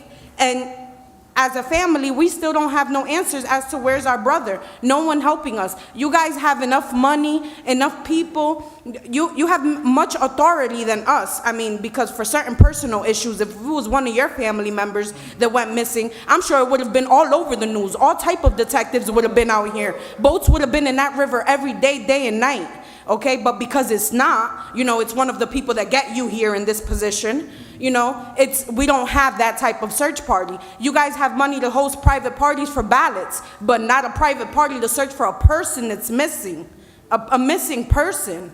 Like, this is the bigger picture. We're not talking about materialistic things or anything. We're talking about a family that can't eat, can't sleep. We don't have no answers. We have no clearance. Like, yes, we understand this is a Heldon case. We understand it's the lead case. We understand all of it. But where is Paterson's part as their search party?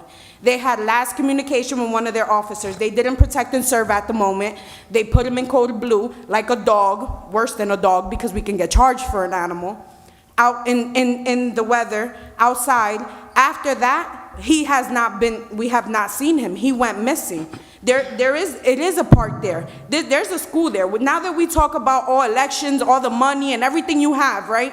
How is it so smart that you have John F. Kennedy behind a big-ass park with bridges, waters, no coverings in this bridge, no coverings in this water? You have teenagers there that are going through mental issues, and you have no camera footages in that area at all? How about we put some money into some cameras where even our children are not safe? Because a human, a grown-ass man went missing in that area. And even if it's not an inside job, because I'm not saying that Paterson police took him and kidnapped him. No, were they wrong? We know where they went wrong, and negligence of the officers, putting him in a park, endangering his life at the moment, and not in the right state of mind, a person that's supposed to be in the right state of mind. Now, had they did that, the right thing, we would have found him sober the next day, up in the hospital, in the complex, wherever it is. He would have been okay. We wouldn't have been here right now.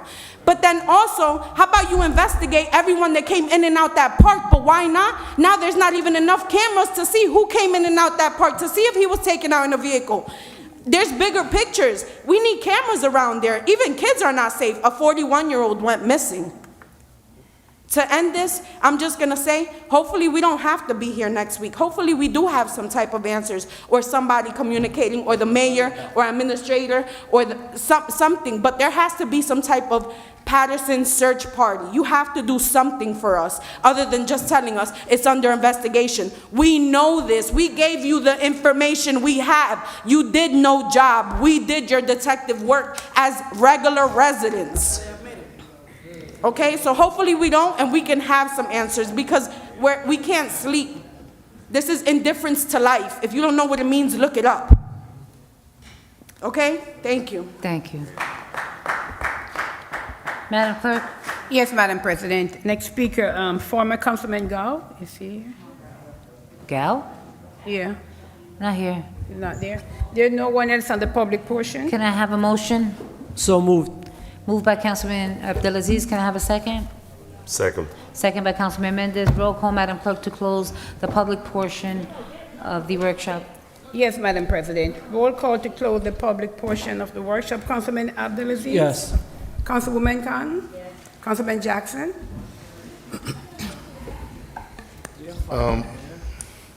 Before I vote,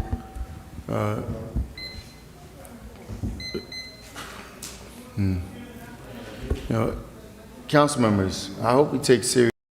It takes you into custody. It is a requirement. I mean, it doesn't just take you into custody for no reason. They don't just drive you around the block. If you get put in handcuffs, then, from my son, I could be wrong, because I'm not an officer or an attorney.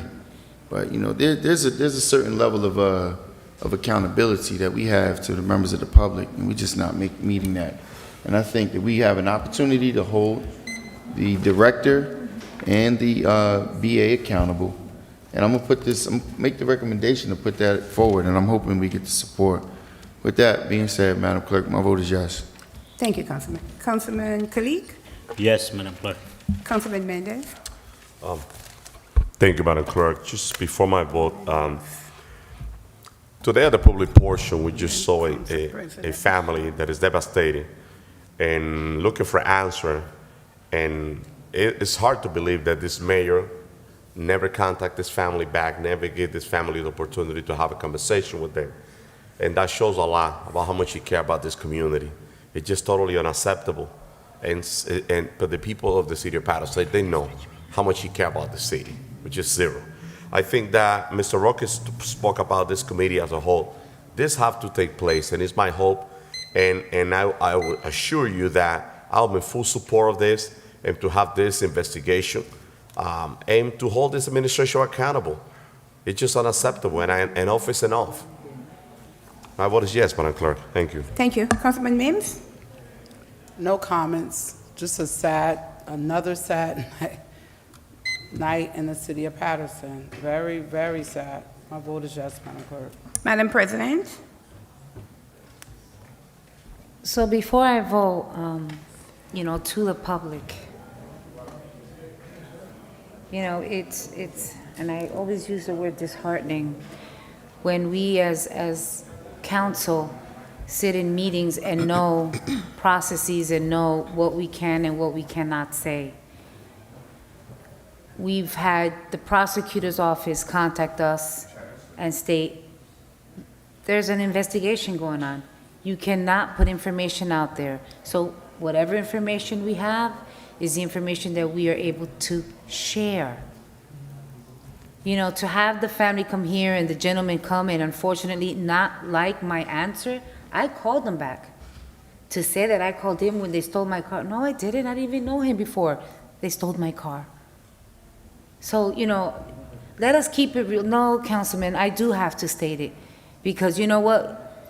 Some people say on this side, okay, and use that as, oh, yeah. And you know what? That's wrong, and it's unacceptable. So I'm looking forward, Madam Clerk, not Madam Clerk, Madam BA, once again, this is addressed. I'm sure that the mayor is fully aware, that whatever information can be given, that it comes directly from the mayor's office through and with the chief of police and corporation counsel, whoever needs to be in that room to at least address the family. This is unfair that week after week, we have to endure this. And we have no answers to give to the family. And so that's so disheartening for us. So, Madam Clerk, with that said, my vote is yes to close.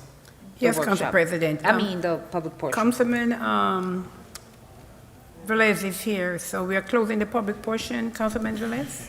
I just want to just say something. There's 4 issues that were brought up by Mr.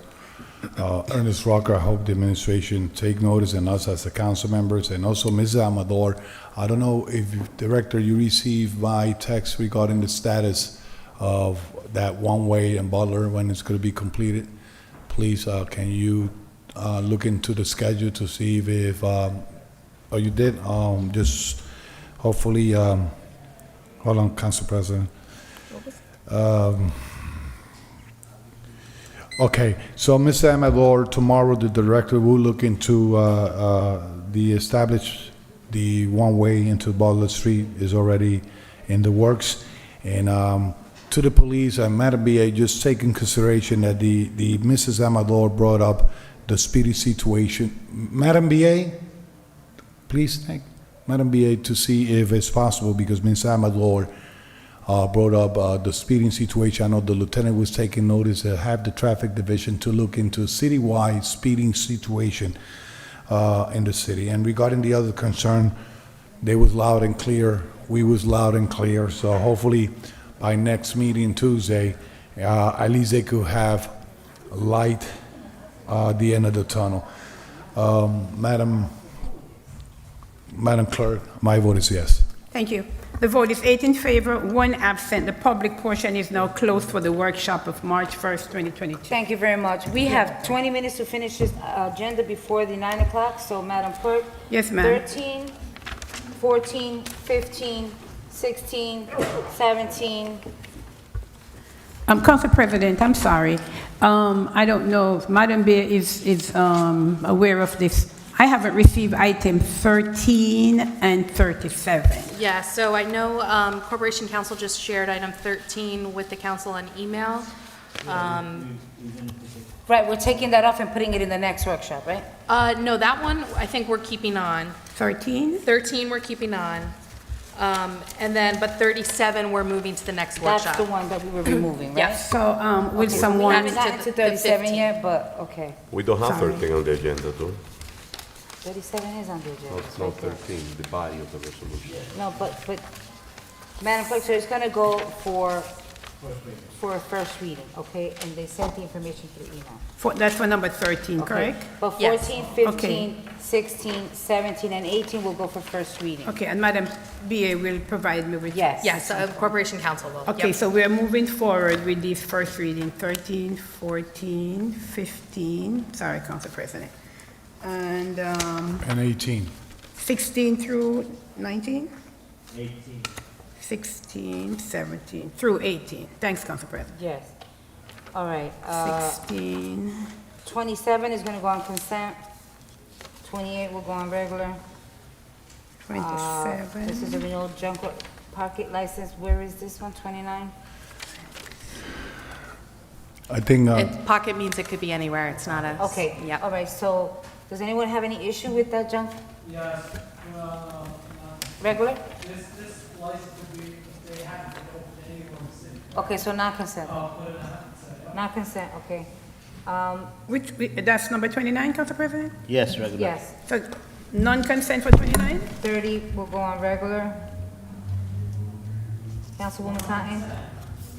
Councilwoman oh, she's not here. Regular. 31, Councilman Velez, it's good to go. so. Everyone's okay with consent? Yeah, you can put a consent, yeah, Okay, consent. 31 will go on consent. 32, Full table. consent. 33. Councilman Velez, I'm sorry, 33 you said? yes. Following lesson, yeah, that's consent. Okay, 34, consent. 35, consent. 36. I'm okay with that going on consent. 36 is consent, it goes, that's a copy machine for the Yes. police department? Okay. Yeah, we saving money 37. on that kind. Yeah. Hold Should on. be on. That's right, that's the one that's removed. Remove. Okay.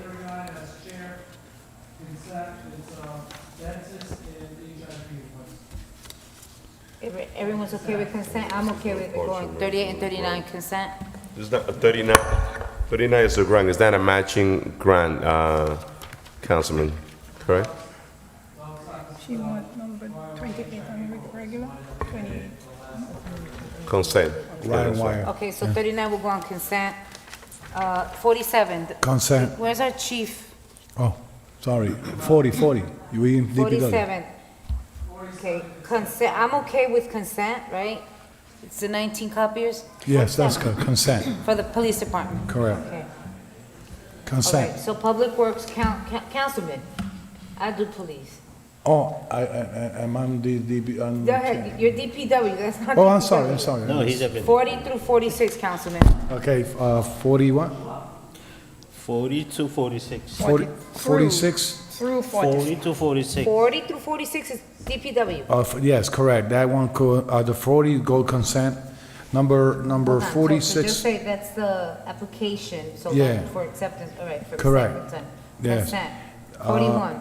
41, reserve qualifying proposal, River Street, yes, consent.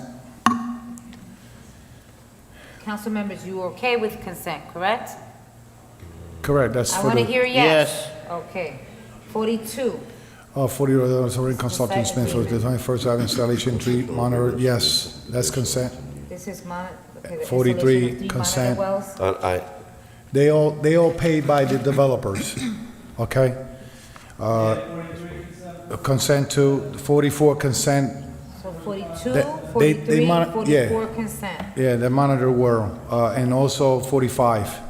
That's, okay. They all paid by the developers. Councilman, where is this on East 21st and East 22nd Street? That's his East 21st Street and East 22nd Where? Street. Between what? Is on, hold on, I Doesn't got say that one. between. That's in the third ward. I think that's, no, that's, Third? Yeah, that's the third ward. Where? East 21st. yeah, that's all the way down on Third, on the 19th Avenue, all the way down. 19th Avenue, all the way down by the, It doesn't say an address here, it just says lot 1915. yeah, it normally is that way. Where? It says the lot, not the address. Okay. Well, we could get the address, but I We know it can get goes the that All way. right, so 45 will go on consent, 46 I think should go on Fred regular. McGraw is here? No, 40, yeah. 46 is gonna go on regular, 46 regular? Why? Oh, 46, yes, regular. regular. Okay. And Director, if you can get the Madam exact President, I just location. gotta, I want to go back to, Mendes? sure, I know you put 41 in consent, the resolution authorizing the award of contract to Negley Engineering and Associate for the qualification of proposal for the design and permitting for the reconstruction of River Street for the Division of Engineer. I decided, Fred was here, Fred, would you like to, because that's a big deal for us, especially Come on, especially as a third ward councilman, most of River Street side So with 41, is right? between, yes, I think, I want to see that on regular instead of. You wanna see it on regular, 41? Yeah, but let's hear from Fred because this is the engineer part of River Street, and we all excited to see River Street redone. So I just want you to. It's been a little bit coming, so Yes. yeah, it'll be nice to see it done. As you know, we prepared an RFP, which included as part of its scope for an engineer to do all of the investigatory work, meaning, thank you, the survey work, the geotechnical work, and the design for the complete reconstruction of River Street. That includes the sewers, drainage, and the entire road, all the way from Second Avenue. Let me verify it here.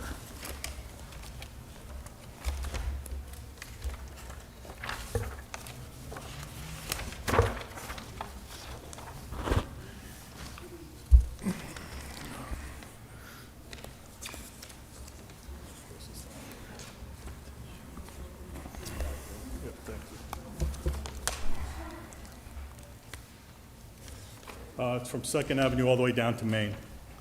That's from Second Avenue all the way All the down. way So down that to means the- the entire The River entire Street, length.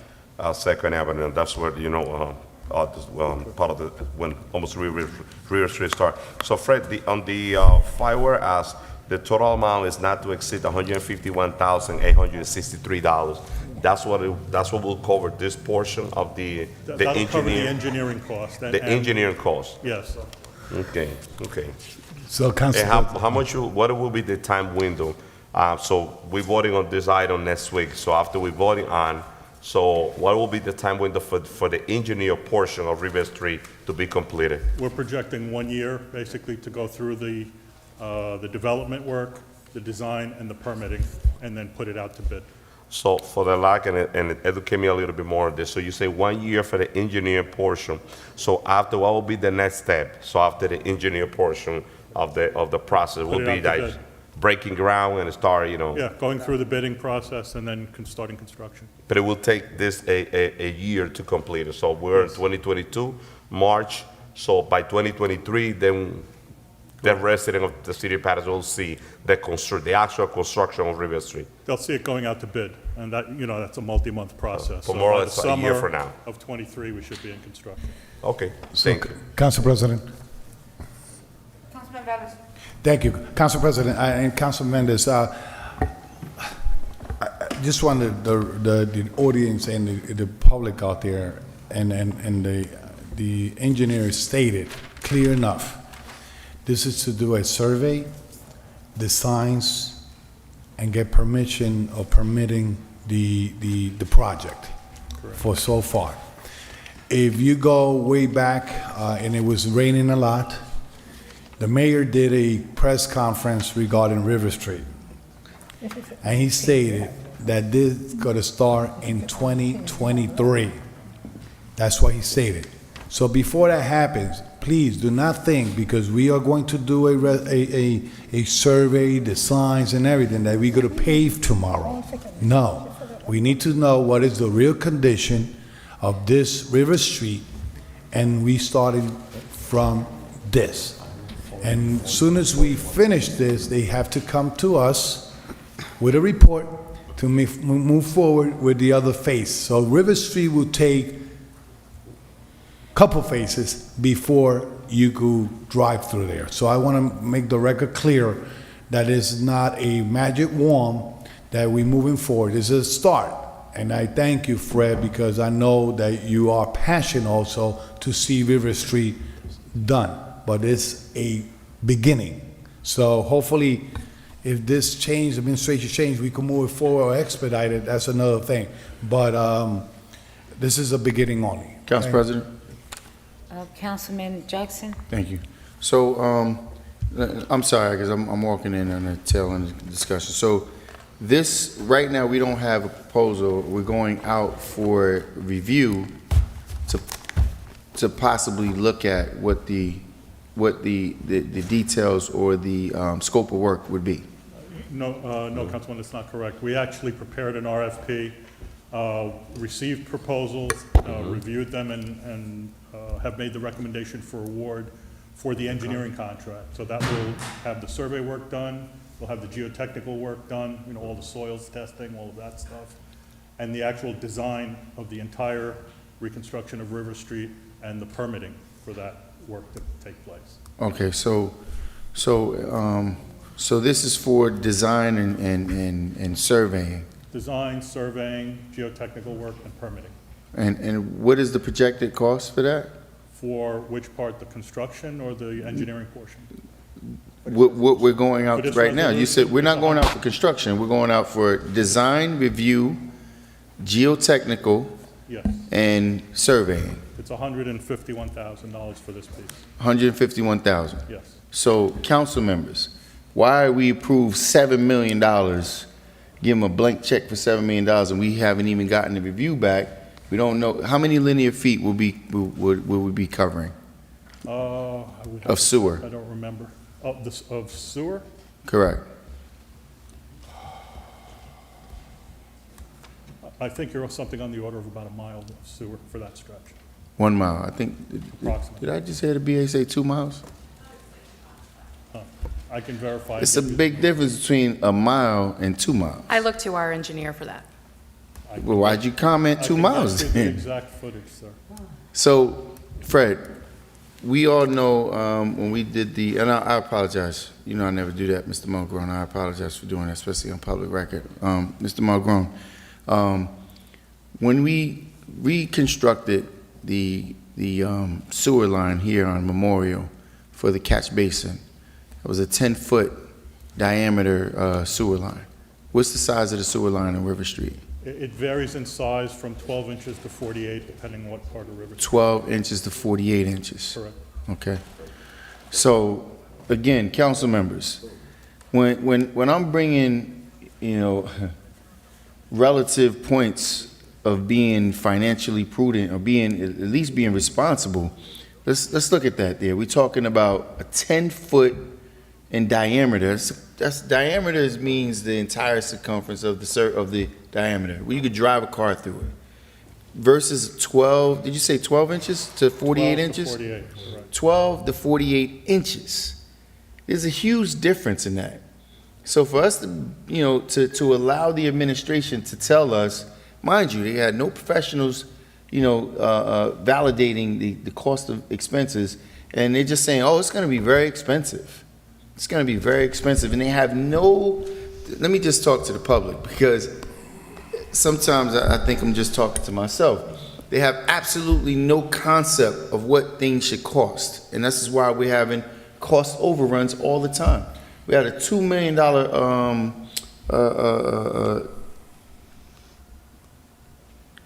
cost adjustment. I'm drawing a blank right now, but anyway. For the video center. Change order, I apologize. We had a $2 million change order where professionals, and I sat here and I talked to Mr. Mulgrone about it and the director, professionals, a professional surveyor, a professional engineer, professional architect. These are people who are licensed to do this work where they screwed up and our residents paid $2 million extra. This council has to start being more responsible. If you're unaware and not familiar with the cost factoring, then you should really take a class. Because for us to have to hire a consultant to manage $60 million when we sit here managing $200 some odd million every single year and still making these kinds of mistakes. So, Council President, I appreciate it, Mr. if I can just Sure. reiterate that Madam Bien. all of the pricing and estimates were from the engineer about this project. That's what I was going to ask, Council President. May I? I'm sorry, River Council Street. President, I'm not done. Not done, just but finished. I'll wrap quickly because I'm curious to see what his defense would be for the mayor. But how can you give a cost if you have not even had the professionals survey the land? You haven't had one survey, one engineer, one architect go out there. He's right now telling us the cost for that job is $100 and some odd $1,000, but yet $7 million was presented to this council without even having a professional look at it. It's ridiculous. Council President? Councilman Abdulaziz. Thank you. Mr. Negron, you're a city engineer? Yes, that's correct. And how long you been a city engineer here for? In excess of 20 years. So River Street, this entire project, from your professional opinion, how much would it cost us from nuts to bolts, everything? Meaning engineering, striping, paving, police overtime, whatever it is, what's your professional judgment what it will cost us? And I know it's an estimate, just like everyone does in their house. So what's your professional judgment on how much it will cost us? If I could take one step back just to explain something based on some of the statements that were made. No, but before that, I just want to know, from your professional judgment, how much would it cost, you think, to get River Street done? The estimate that was given was $10 million in construction, $1 million in soft costs. So $11 million. Correct.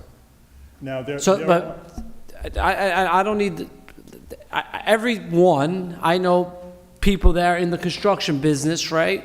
Before they do a project, they get an estimate, then they hire the professionals, and then they try to keep it within there. So as a city engineer, how many years you been an engineer here for? I've been an engineer for Paterson for 21 years. How about in your professional life? 40-some years. 40-something years. You think River Street's going to cost us how much? You can say out loud? Construction, $10 million. $10 million. So can you hear that this council needs to do this? Like, we're making up these numbers.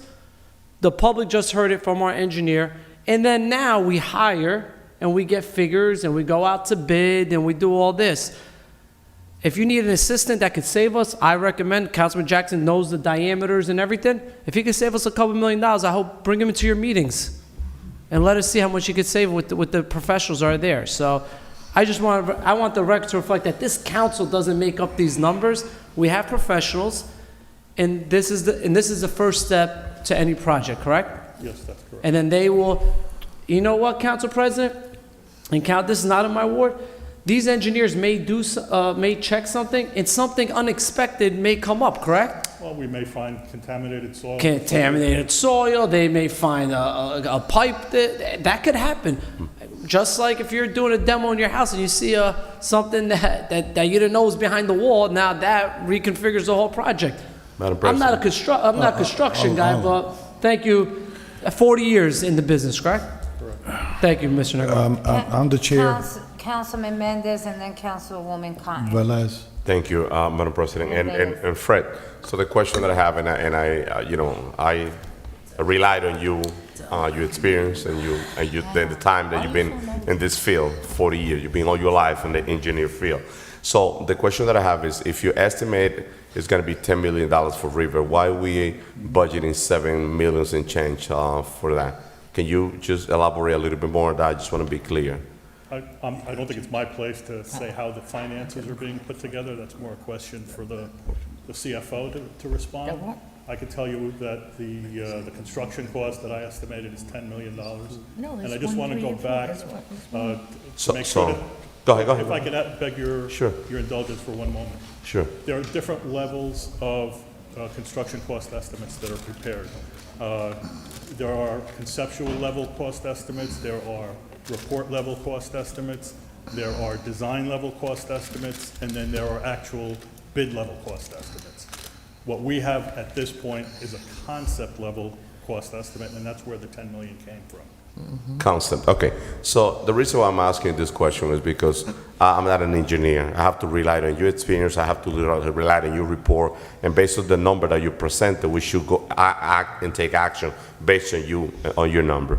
So if you experience, if your recommendation is $10 million, do we should budget? This have to be placed for $10 million. I don't want River Street. I don't want this administration to come back later on and say, okay, we need maybe additional funding. Because you said it from the beginning. The estimated cost for River Street is going to be $10 million. This is a major project. The entire city of Paterson is praying and begging for this administration to take action on that, or at least this governing body, because we're voting on this budget. So my recommendation is that if your number is 10, why we budgeting 7? If I can speak to that, Council President. Madam Bien. Thank you. In our initial conversations with the council members about using American Rescue Plan dollars, we were budgeting for a full 11 million for that. In some of the conversations, there were ideas about doing other projects.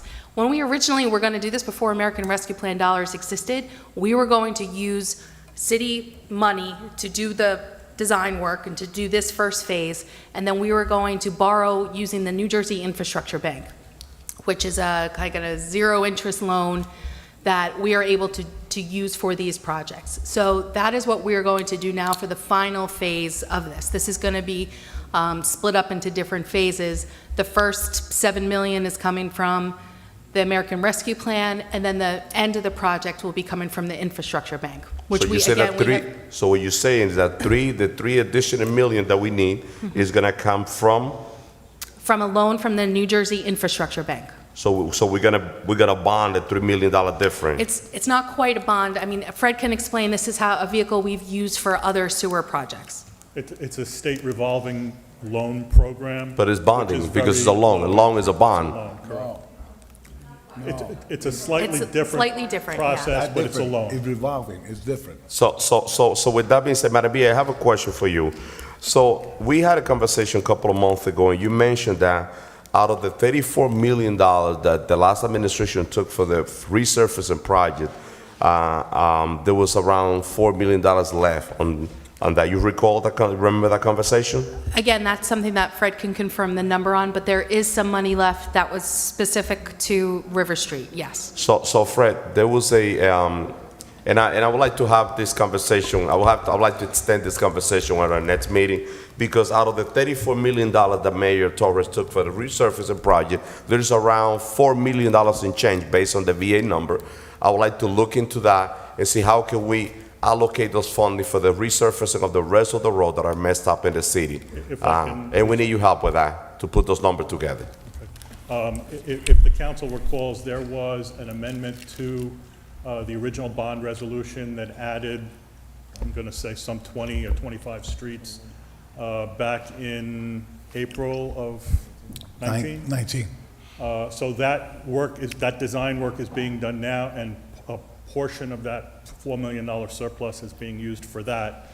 And then whatever money is left when we get through will be used for additional roads as well. Can you provide to the council specific detail on the money, how much you're going to allocate for those additional projects, and how much money is left? I can certainly provide you with the list of streets and the estimated costs for them. Sure, not only for me, for the entire council. Thank you. So, Council President. okay, but just so you know, that item, Madam Clerk, is gonna go on regular.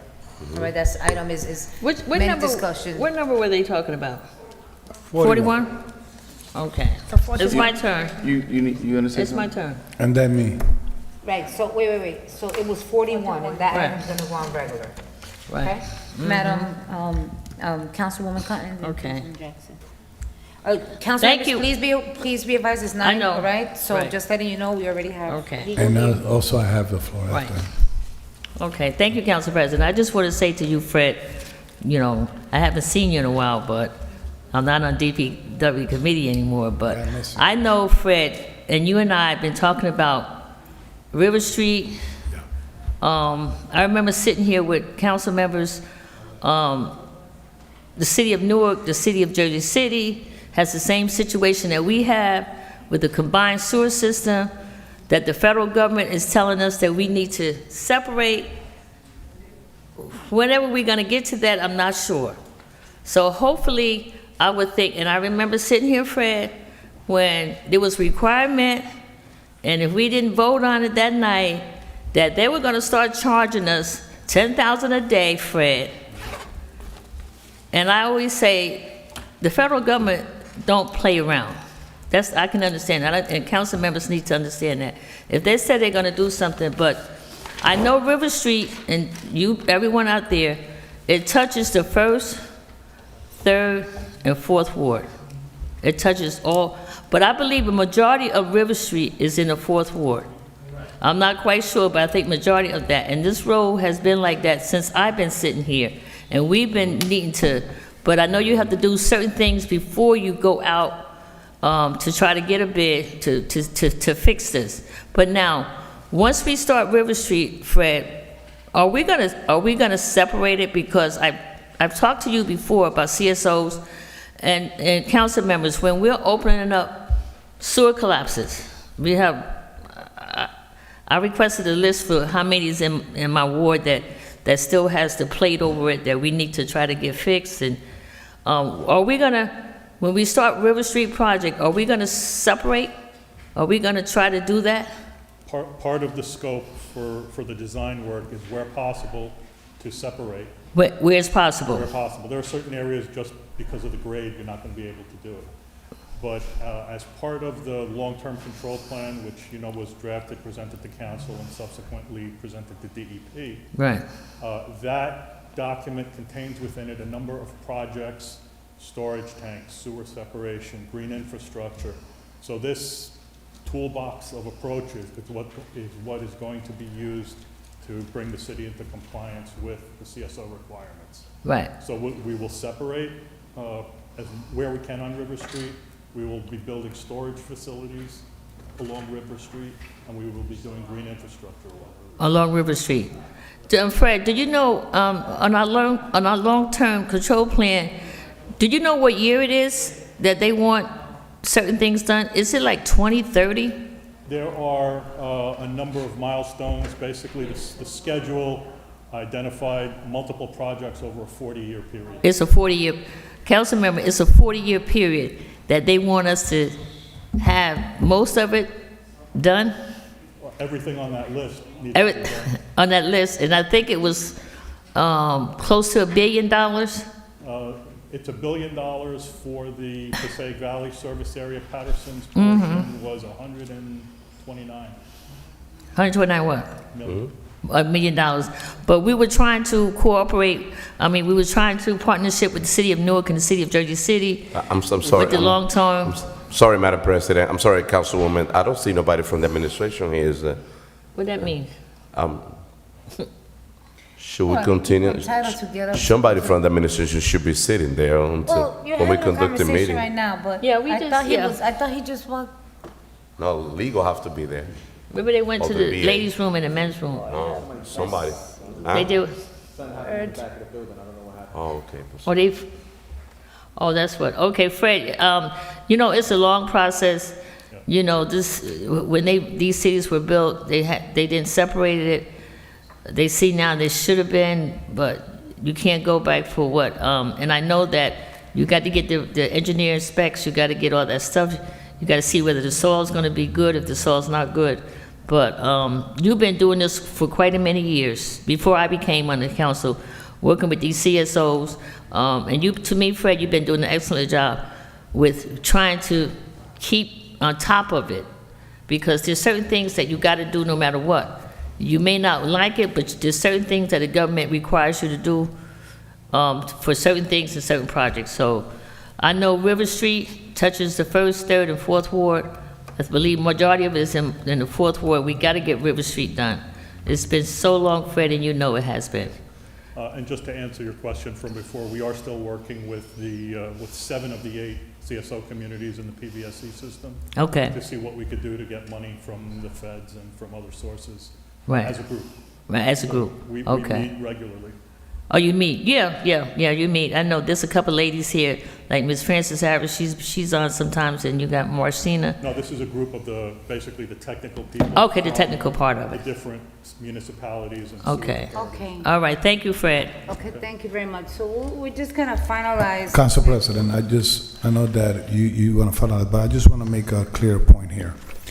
In 2016, I took office. I was assigned to DPW committee along with Councilwoman Ruby Cotton and the one that was there. I don't recall who was there.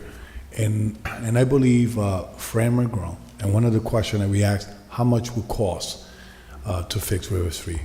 And that time was $8 million. But now the cost of construction and everything had changed.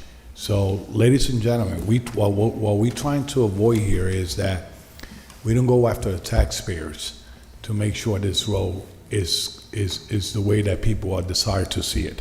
And you know, and I know the scope of work and all that had to be in place. I know you always come to our committee meetings. I will encourage my committee to I know there's tight schedule on these days, but if you come further moving forward for other information that could come to the committee to make sure that they get that information, they come to the meeting. Okay? We also included as part of the scope a number of. Correct. presentations that But I know Thank you. it's more than that. Thank you very much. Council Thank you, President. Fred. Thank you very much. Council President, Councilman, you're gonna, with the same item? of course, I asked for the floor a moment ago before Councilman McCall spoke. First of all, Councilman Council Jackson. President, I appreciate it, but I'm not going to sit here and allow for, especially the councilman of the 6th Ward, as his lack of concern, he makes a belligerent comment and then gets up, right? So, and to the members of the public, you don't have to be a rocket scientist or an engineer to figure this out. All you need is Google. The report you're referring to is called the Reason Foundation's 21st Annual Highway Report, which calculated the total cost of highway construction in New Jersey at $2.02 million per mile. In rank, that state is having the highest total cost, which we understand cost of construction is high in New Jersey. So the BA proposed that it was 2 miles. The engineer said it's approximately 1 mile. Here you talk about the highway cost, not road, but highway cost being on average of $2 million per mile. Then it goes on to say, South Carolina had the lowest total construction cost at $39,000 per mile. Then further down, it's very simple, you can Google this thing, right? In May, the Voorhees Transportation Institute at Rutgers University released its own study, which put total construction costs at $212,000 per lane mile in New Jersey for DOT construction roads, includes the cost and debit. So here we are talking about $11 million. We just without even a report, which nobody's paying attention to. Council President, are we talking about just roads or sewer? Because this project is both. Okay, So I fine. just- Great, Madam BA. Wow. I'm Great, glad you okay. pointed that out. So let's just say we took the top number at $2 million per mile, and then you doubled it because you had to do underground sewer work at $4 million per mile. So here we are once again, just spending the public's money so recklessly, approving $7 million before we even have a full report on how much it should cost, how many linear feet are we covering, how how deep is the sewer, what the scope of work is required. And this is no disrespect to Mr. Mulgrew. I respect his professionalism, and I'm not trying to undermine it, but I know if I was writing a check for my own business, I would be concerned about how much it costs. And this is a clear report done by Rutgers University.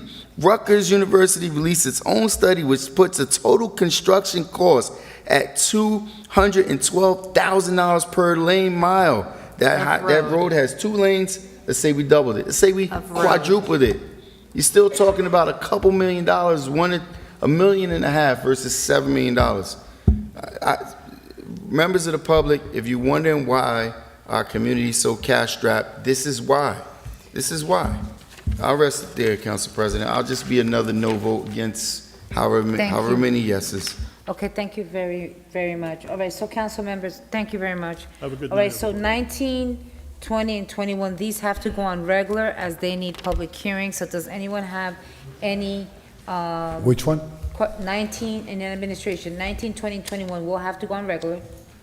They have to have a public hearing. Open space monies. So, this is to go out, put an application for, through the Historic Preservation Trust Fund for Pennington So, Park. Council President, you telling me 19 and 20, And 21 need to go on regular. and they are what?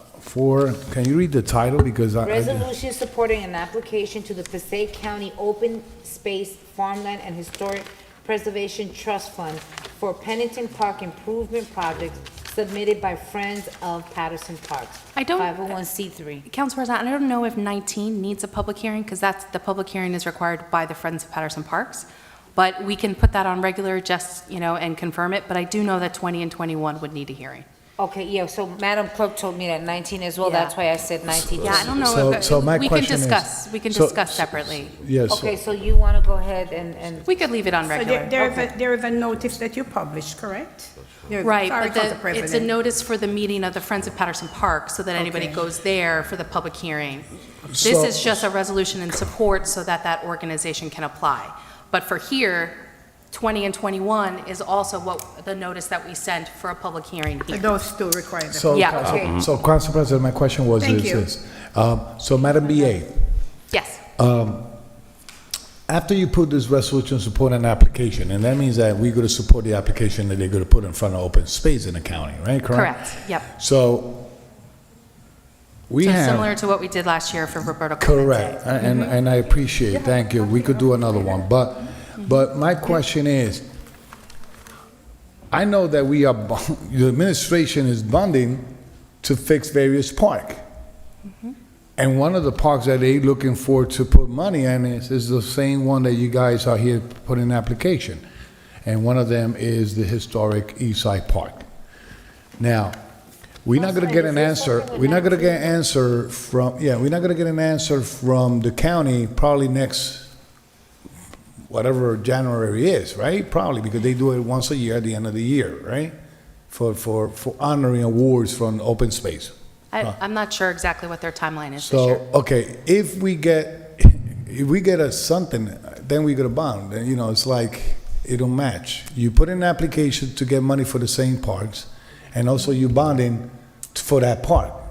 So, Madam President. Well, as we detailed in the email response where I discussed this, our grant application, it's likely it's not going to be fully funded for the full cost to do all the tennis courts there. So we have what we think would be, the match of what would be required by the city. We also have, in that bond is more West Side Park, it's Vera Ames Park, it's Bear Track Park. So that's separate from what these are for. So we are hoping to get our full grant for both the historic steps and the tennis courts. so, okay, so this should go, this application, so it will give me more strength to look into the other way, and when it comes out to approve that bond for park, because I gotta wait for this. okay. All right, but, so again, members, Yeah, but it's go regular, 9:15, right? we have, no, it's gonna go, 19, 20, and 21 will go on regular. Regular, okay. Thank you, Madam President. Through the chair to Madam BA, I know 20 and 21, they're related with the East Side Park. We had a conversation when we were voting on the $5.7 million that the administration is requesting for the park, that on the 64 on the plan, you specifically say that Eastside Park is not included on No, that. I did not. I clarify that, Councilman. I've said it a few times now. Okay, no. Originally, let me clarify again. Okay, but can you let me finish? No, because I really need to put that on record. No, It's very but let me just important. finish. No, it's very important. Council President, if I could just answer that. But I haven't Eastside finished my Park was statement. allowable One second. with I American say I Rescue haven't Plan. finished my statement, Madam BA. I just need to make sure No, it's but correct. you're gonna have the time to clarify. I'm not Okay. looking for argument. I just want to make sure that it's good, that Eastside Park getting the body of the resolution on the long-term plan. And I could look at it on the specifically say not including Eastside Park. And I just mentioned to you, you clarified that to me, and I told you let's make sure that that is in writing. That was my whole comment to you, Madam BA. The spreadsheet was not the resolution. That was the No, but on working the document that we spreadsheet, used. okay, in the spreadsheet, you agree with me that it specifically mentioned not including Eastside Park. Because it was from a while, there was a spreadsheet from a while ago, then I told Okay, you we Madam had BA, so, clarity but from the final rule. I mentioned to you again that I want that to be changed, and I want to make sure that I can't change Eastside- the document you No, have no, in no, your no. hand, but in my Okay, document so it is wait- changed. Wait a minute. Madam President, let me finish because Madam BA, she's speaking on top. Councilman Mendez. Okay. Please, I'm asking, when we're like up here, like, let us come down for a minute. Thank you. All right? So- So when you make your statement, right, and they want to address, because you're addressing the BA, let her answer. No, but the Madam BA, she tried to answer before I finished the conversation. She tried to, and it doesn't work that way. We have a conversation about Eastside Park and $5.7 million being allocated for park on the spreadsheet that covered the $64 million to my third ward resident in the entire city of Paterson. It said clearly not including Eastside Park. I told Madam BA, on the future resolution, I want to make sure that we include Eastside Park. I want to make sure. Eastside Park has been dilapidated for many, many years. One of the most important and historical park that we have. And I know with this grant, we're not going to be able to cover the entire cost to fix the tennis court because it's a major investment. I'm just protecting the park to make sure that it's included. And it's a request that I have. So you don't have to get into the defensive mode, Madam BA. I'm not in the defensive Yes, mode. you I'm do. just making sure, All Council right, President. yes, you do. I just, this is a reminding of the conversation that we have back there. Yep. Council President. Council President, Okay, so just. Abdelaziz No. Jackson. Council President, I'm not going to mention anything. We have attorneys here that are charging us by the minute. We could go into our. Councilman Abdelaziz, do you not realize I've been saying that for the past half an hour? Okay, so could we could discuss this after we get the attorneys out here that we're paying, so our workshop could continue after executive session, because every minute that we're debating these items, we're also And paying I attorneys on the stated when I clock. started the meeting that we would be done before 9 o'clock this agenda so we can go into executive session. Unfortunately, it did it, so All can we right. go to And so executive? with that Sal, you said, know they spend Madam more Clerk, money in the 22 is office gonna than go on charging the city? consent, 23 is gonna go on regular, and 24. Sorry, Council President, can you repeat again? 22? Consent, Yes, ma'am. 23 regular, and the last item on the agenda is 24, and that one, Consent. 24 is? give me 1 second. I'm okay for consent. Is everyone okay with Yes. item 24? What about Consent. 25? You didn't do that one yet? Resolution authorizing the No. application for and acceptance of New Jersey Clean Energy Program, Community Energy Planning Grant Consent. Program. I'm okay with that. Consent. Consent. Okay. Madam Clerk, that completes, What about No, 25? Council agenda? President, we have 25 and 26 left. 25 no, I left. said, I'm sorry, regular and regular. 25 20 regular, 26 regular. Okay, that completes the entire workshop Yes, so agenda. Let's go to now we'll go executive. into executive session. Council President, I'm sorry. Yes, Madam Clerk. Would you like to close the workshop before we go to the? Move to special- close. Where did he go? Where did Move to Harry go? close the workshop by Councilman Abdelaziz. Do I have a second? Second by Councilwoman Mims. Roll call, Madam Clerk, to close the workshop second of March 1st, 2022. Yes, Council President. Roll call to close the workshop session of March 1st, 2022. Councilman Abdelaziz? Yes. Councilwoman Khan? Councilman Jackson? Thank you, Madam Clerk. Council President, before I vote, just want to make sure I put this on record because this is becoming habitual. Councilman Mendez is absolutely correct. If we're going to follow a certain level of decorum and respect, which I believe I consistently do, If I'm speaking at the moment, or if Councilman Mendez was speaking, and the BA insists on talking over him, to correct him or not, it is out of line. So maybe, Council President, you wouldn't mind taking your position in correcting her, because this is not the first time she's done it. She continuously does it, and then takes the role of the victim when the person who's speaking is trying to just finish with the point that they're making. It is habitual. It's over and over. She projects herself as being a professional, yet she's the most unprofessional person here. And at the last meeting, I was accused of being overly aggressive by simply stating, I'm speaking right now. I asked her a question. She said she did not know. I then went on to ask the 6th Ward councilman, who said he's not an engineer. When I started talking again, she insisted on speaking over me. That's a habit that she's done over and over again, as our community is suffering and it is the worst condition it's ever been. And I'm asking you, Council President, to make sure that that doesn't continue. That being said, Madam Clerk, my vote is yes. Thank you, Councilman Jackson. Councilman Kalik? Yes. Councilman Mendez? Thank you, Madam Clerk. Just for the public and for a point of clarification, I'm advocating for Eastside Park. As you all know, that park has been in this terrible condition for many, many years. I know that this grant will not cover the entire cost of the tennis court of the park. I just want to make sure, and I'm fighting for not only the 3rd Ward resident, but for the entire city of Paterson, to make sure that they include that park on the $5.7 million. With that being said, it's very uncomfortable having Madam BA try to speak over me. I try to respect everybody in this council. I wait for my time to speak, but I just don't appreciate that. Madam BA, you and I don't get into an argument. I just want to make a point of clarification and to remind you the conversation that we have on the Finance Committee meeting, and twice we have the same conversation. I hope that this doesn't happen again. Not with me. Madam Clerk, my vote is yes. Thank you, Councilman Mims. Yes. Councilman Velez? Before I close, Madam President, I was looking into resolution number 24, and I rushed into it. But the accepting of the New Jersey Clean Energy Program don't have to do nothing with the Office of Financial Empowerment program that we have. Nothing at all. I saw it in the body. He's just showing me in the body. I think there's a mistake with the summary at the bottom, not in the body, but in the... And I want to make sure that this administration is not taking money and putting it in an Office of Financial Empowerment, because unless they're going to do grasses and change the light bulbs or whatever.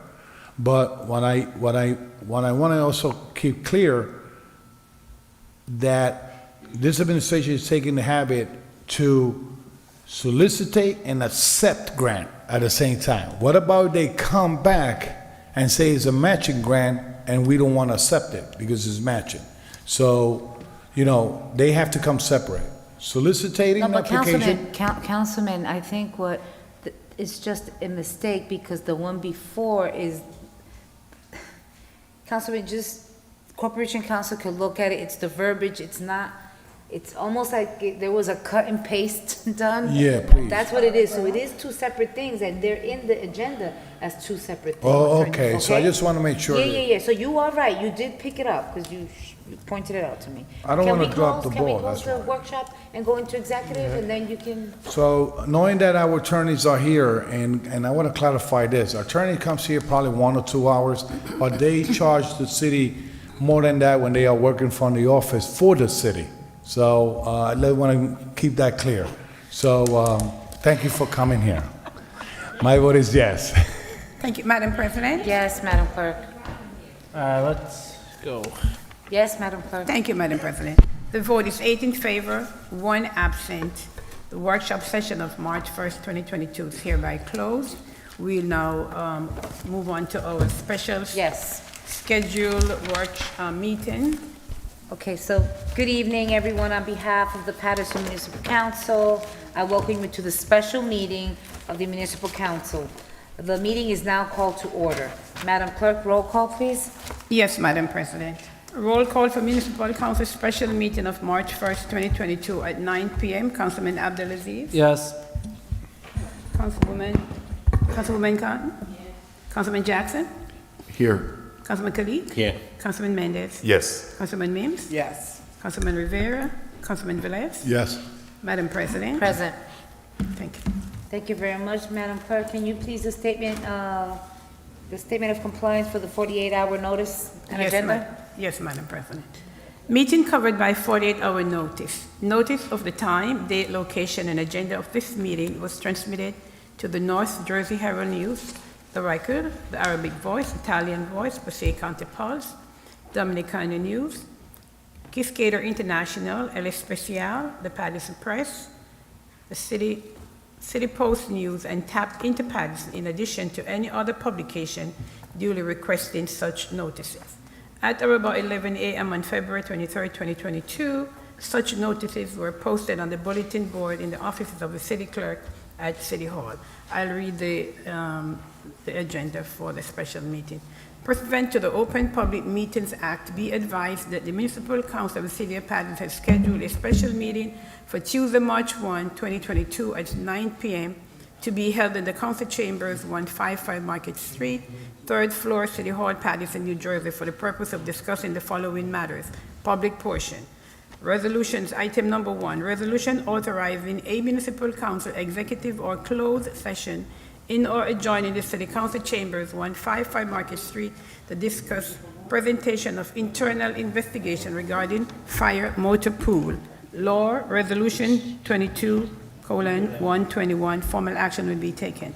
Item number 2, resolution authorizing a municipal council executive or closed session in or adjoining City Council Chambers, 155 Market Street, to discuss pending litigation in the matter of Mary Clay versus City of Paterson. Law, Resolution 22:122, formal action will be taken.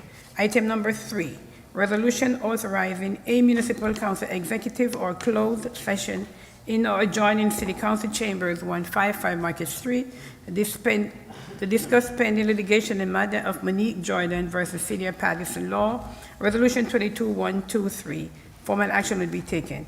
Item number 4, resolution authorizing a municipal council executive or closed session in or adjoining the City Council Chambers, 155 Market Street, to discuss pending workers' compensation claim in the matter of Samaya Solomon versus City of Paterson. Law, Resolution 22:124, formal action will be taken.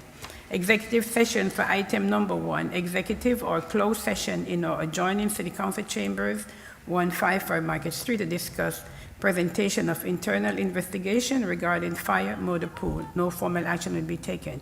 Executive session for item number 2, executive or closed session in or adjoining the City Council Chambers, 155 Market Street, discuss pending litigation in the matter of Mary Clay versus City of Paterson.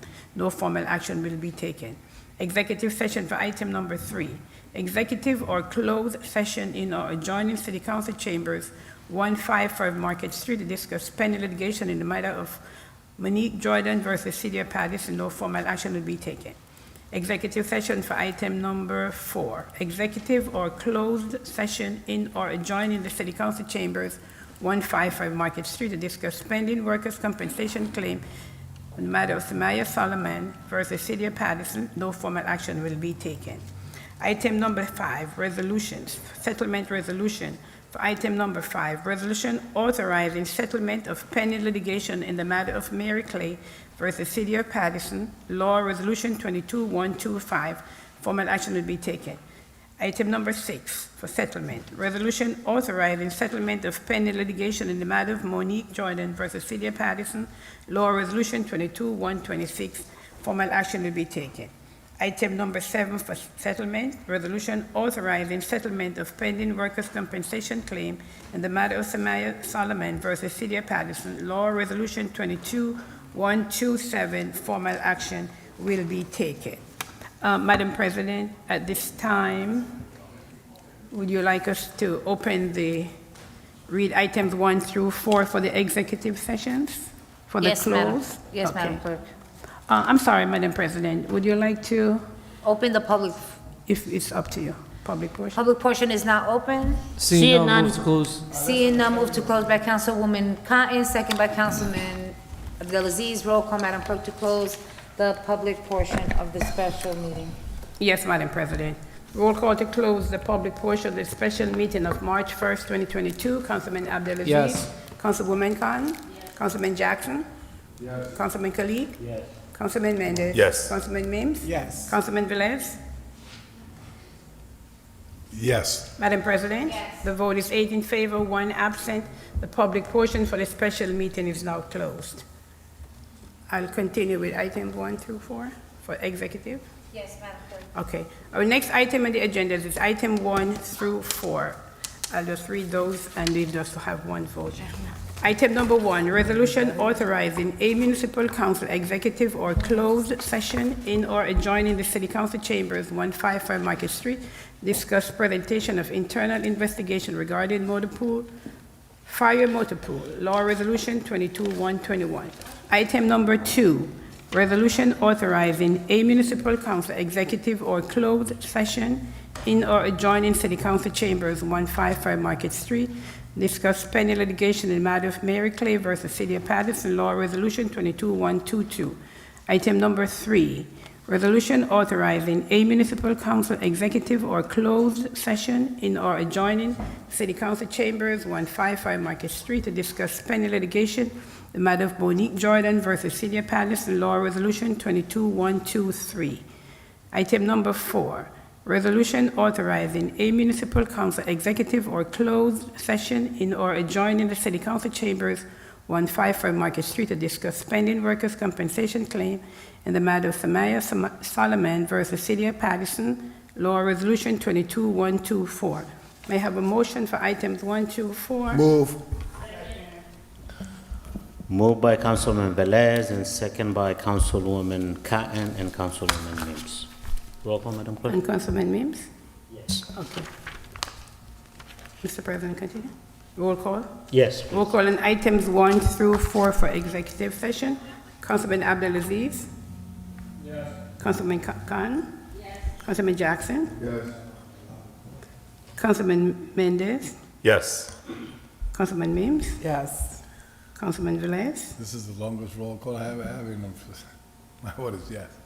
Mr. President, Yes. the vote is 7 in favor, 2 absent. Executive session is now open for items 1 through 4. At this time, we'll ask anyone who's not affiliated with any of this matter, may ask to leave the council chambers. And Mr. Ming, would you be able to, at this time, to take us off air and turn off the speakers? Thank you very much. Just for a while, officers. No, wait first. Corporate Counsel, can you tell the officers don't leave, but stay out there?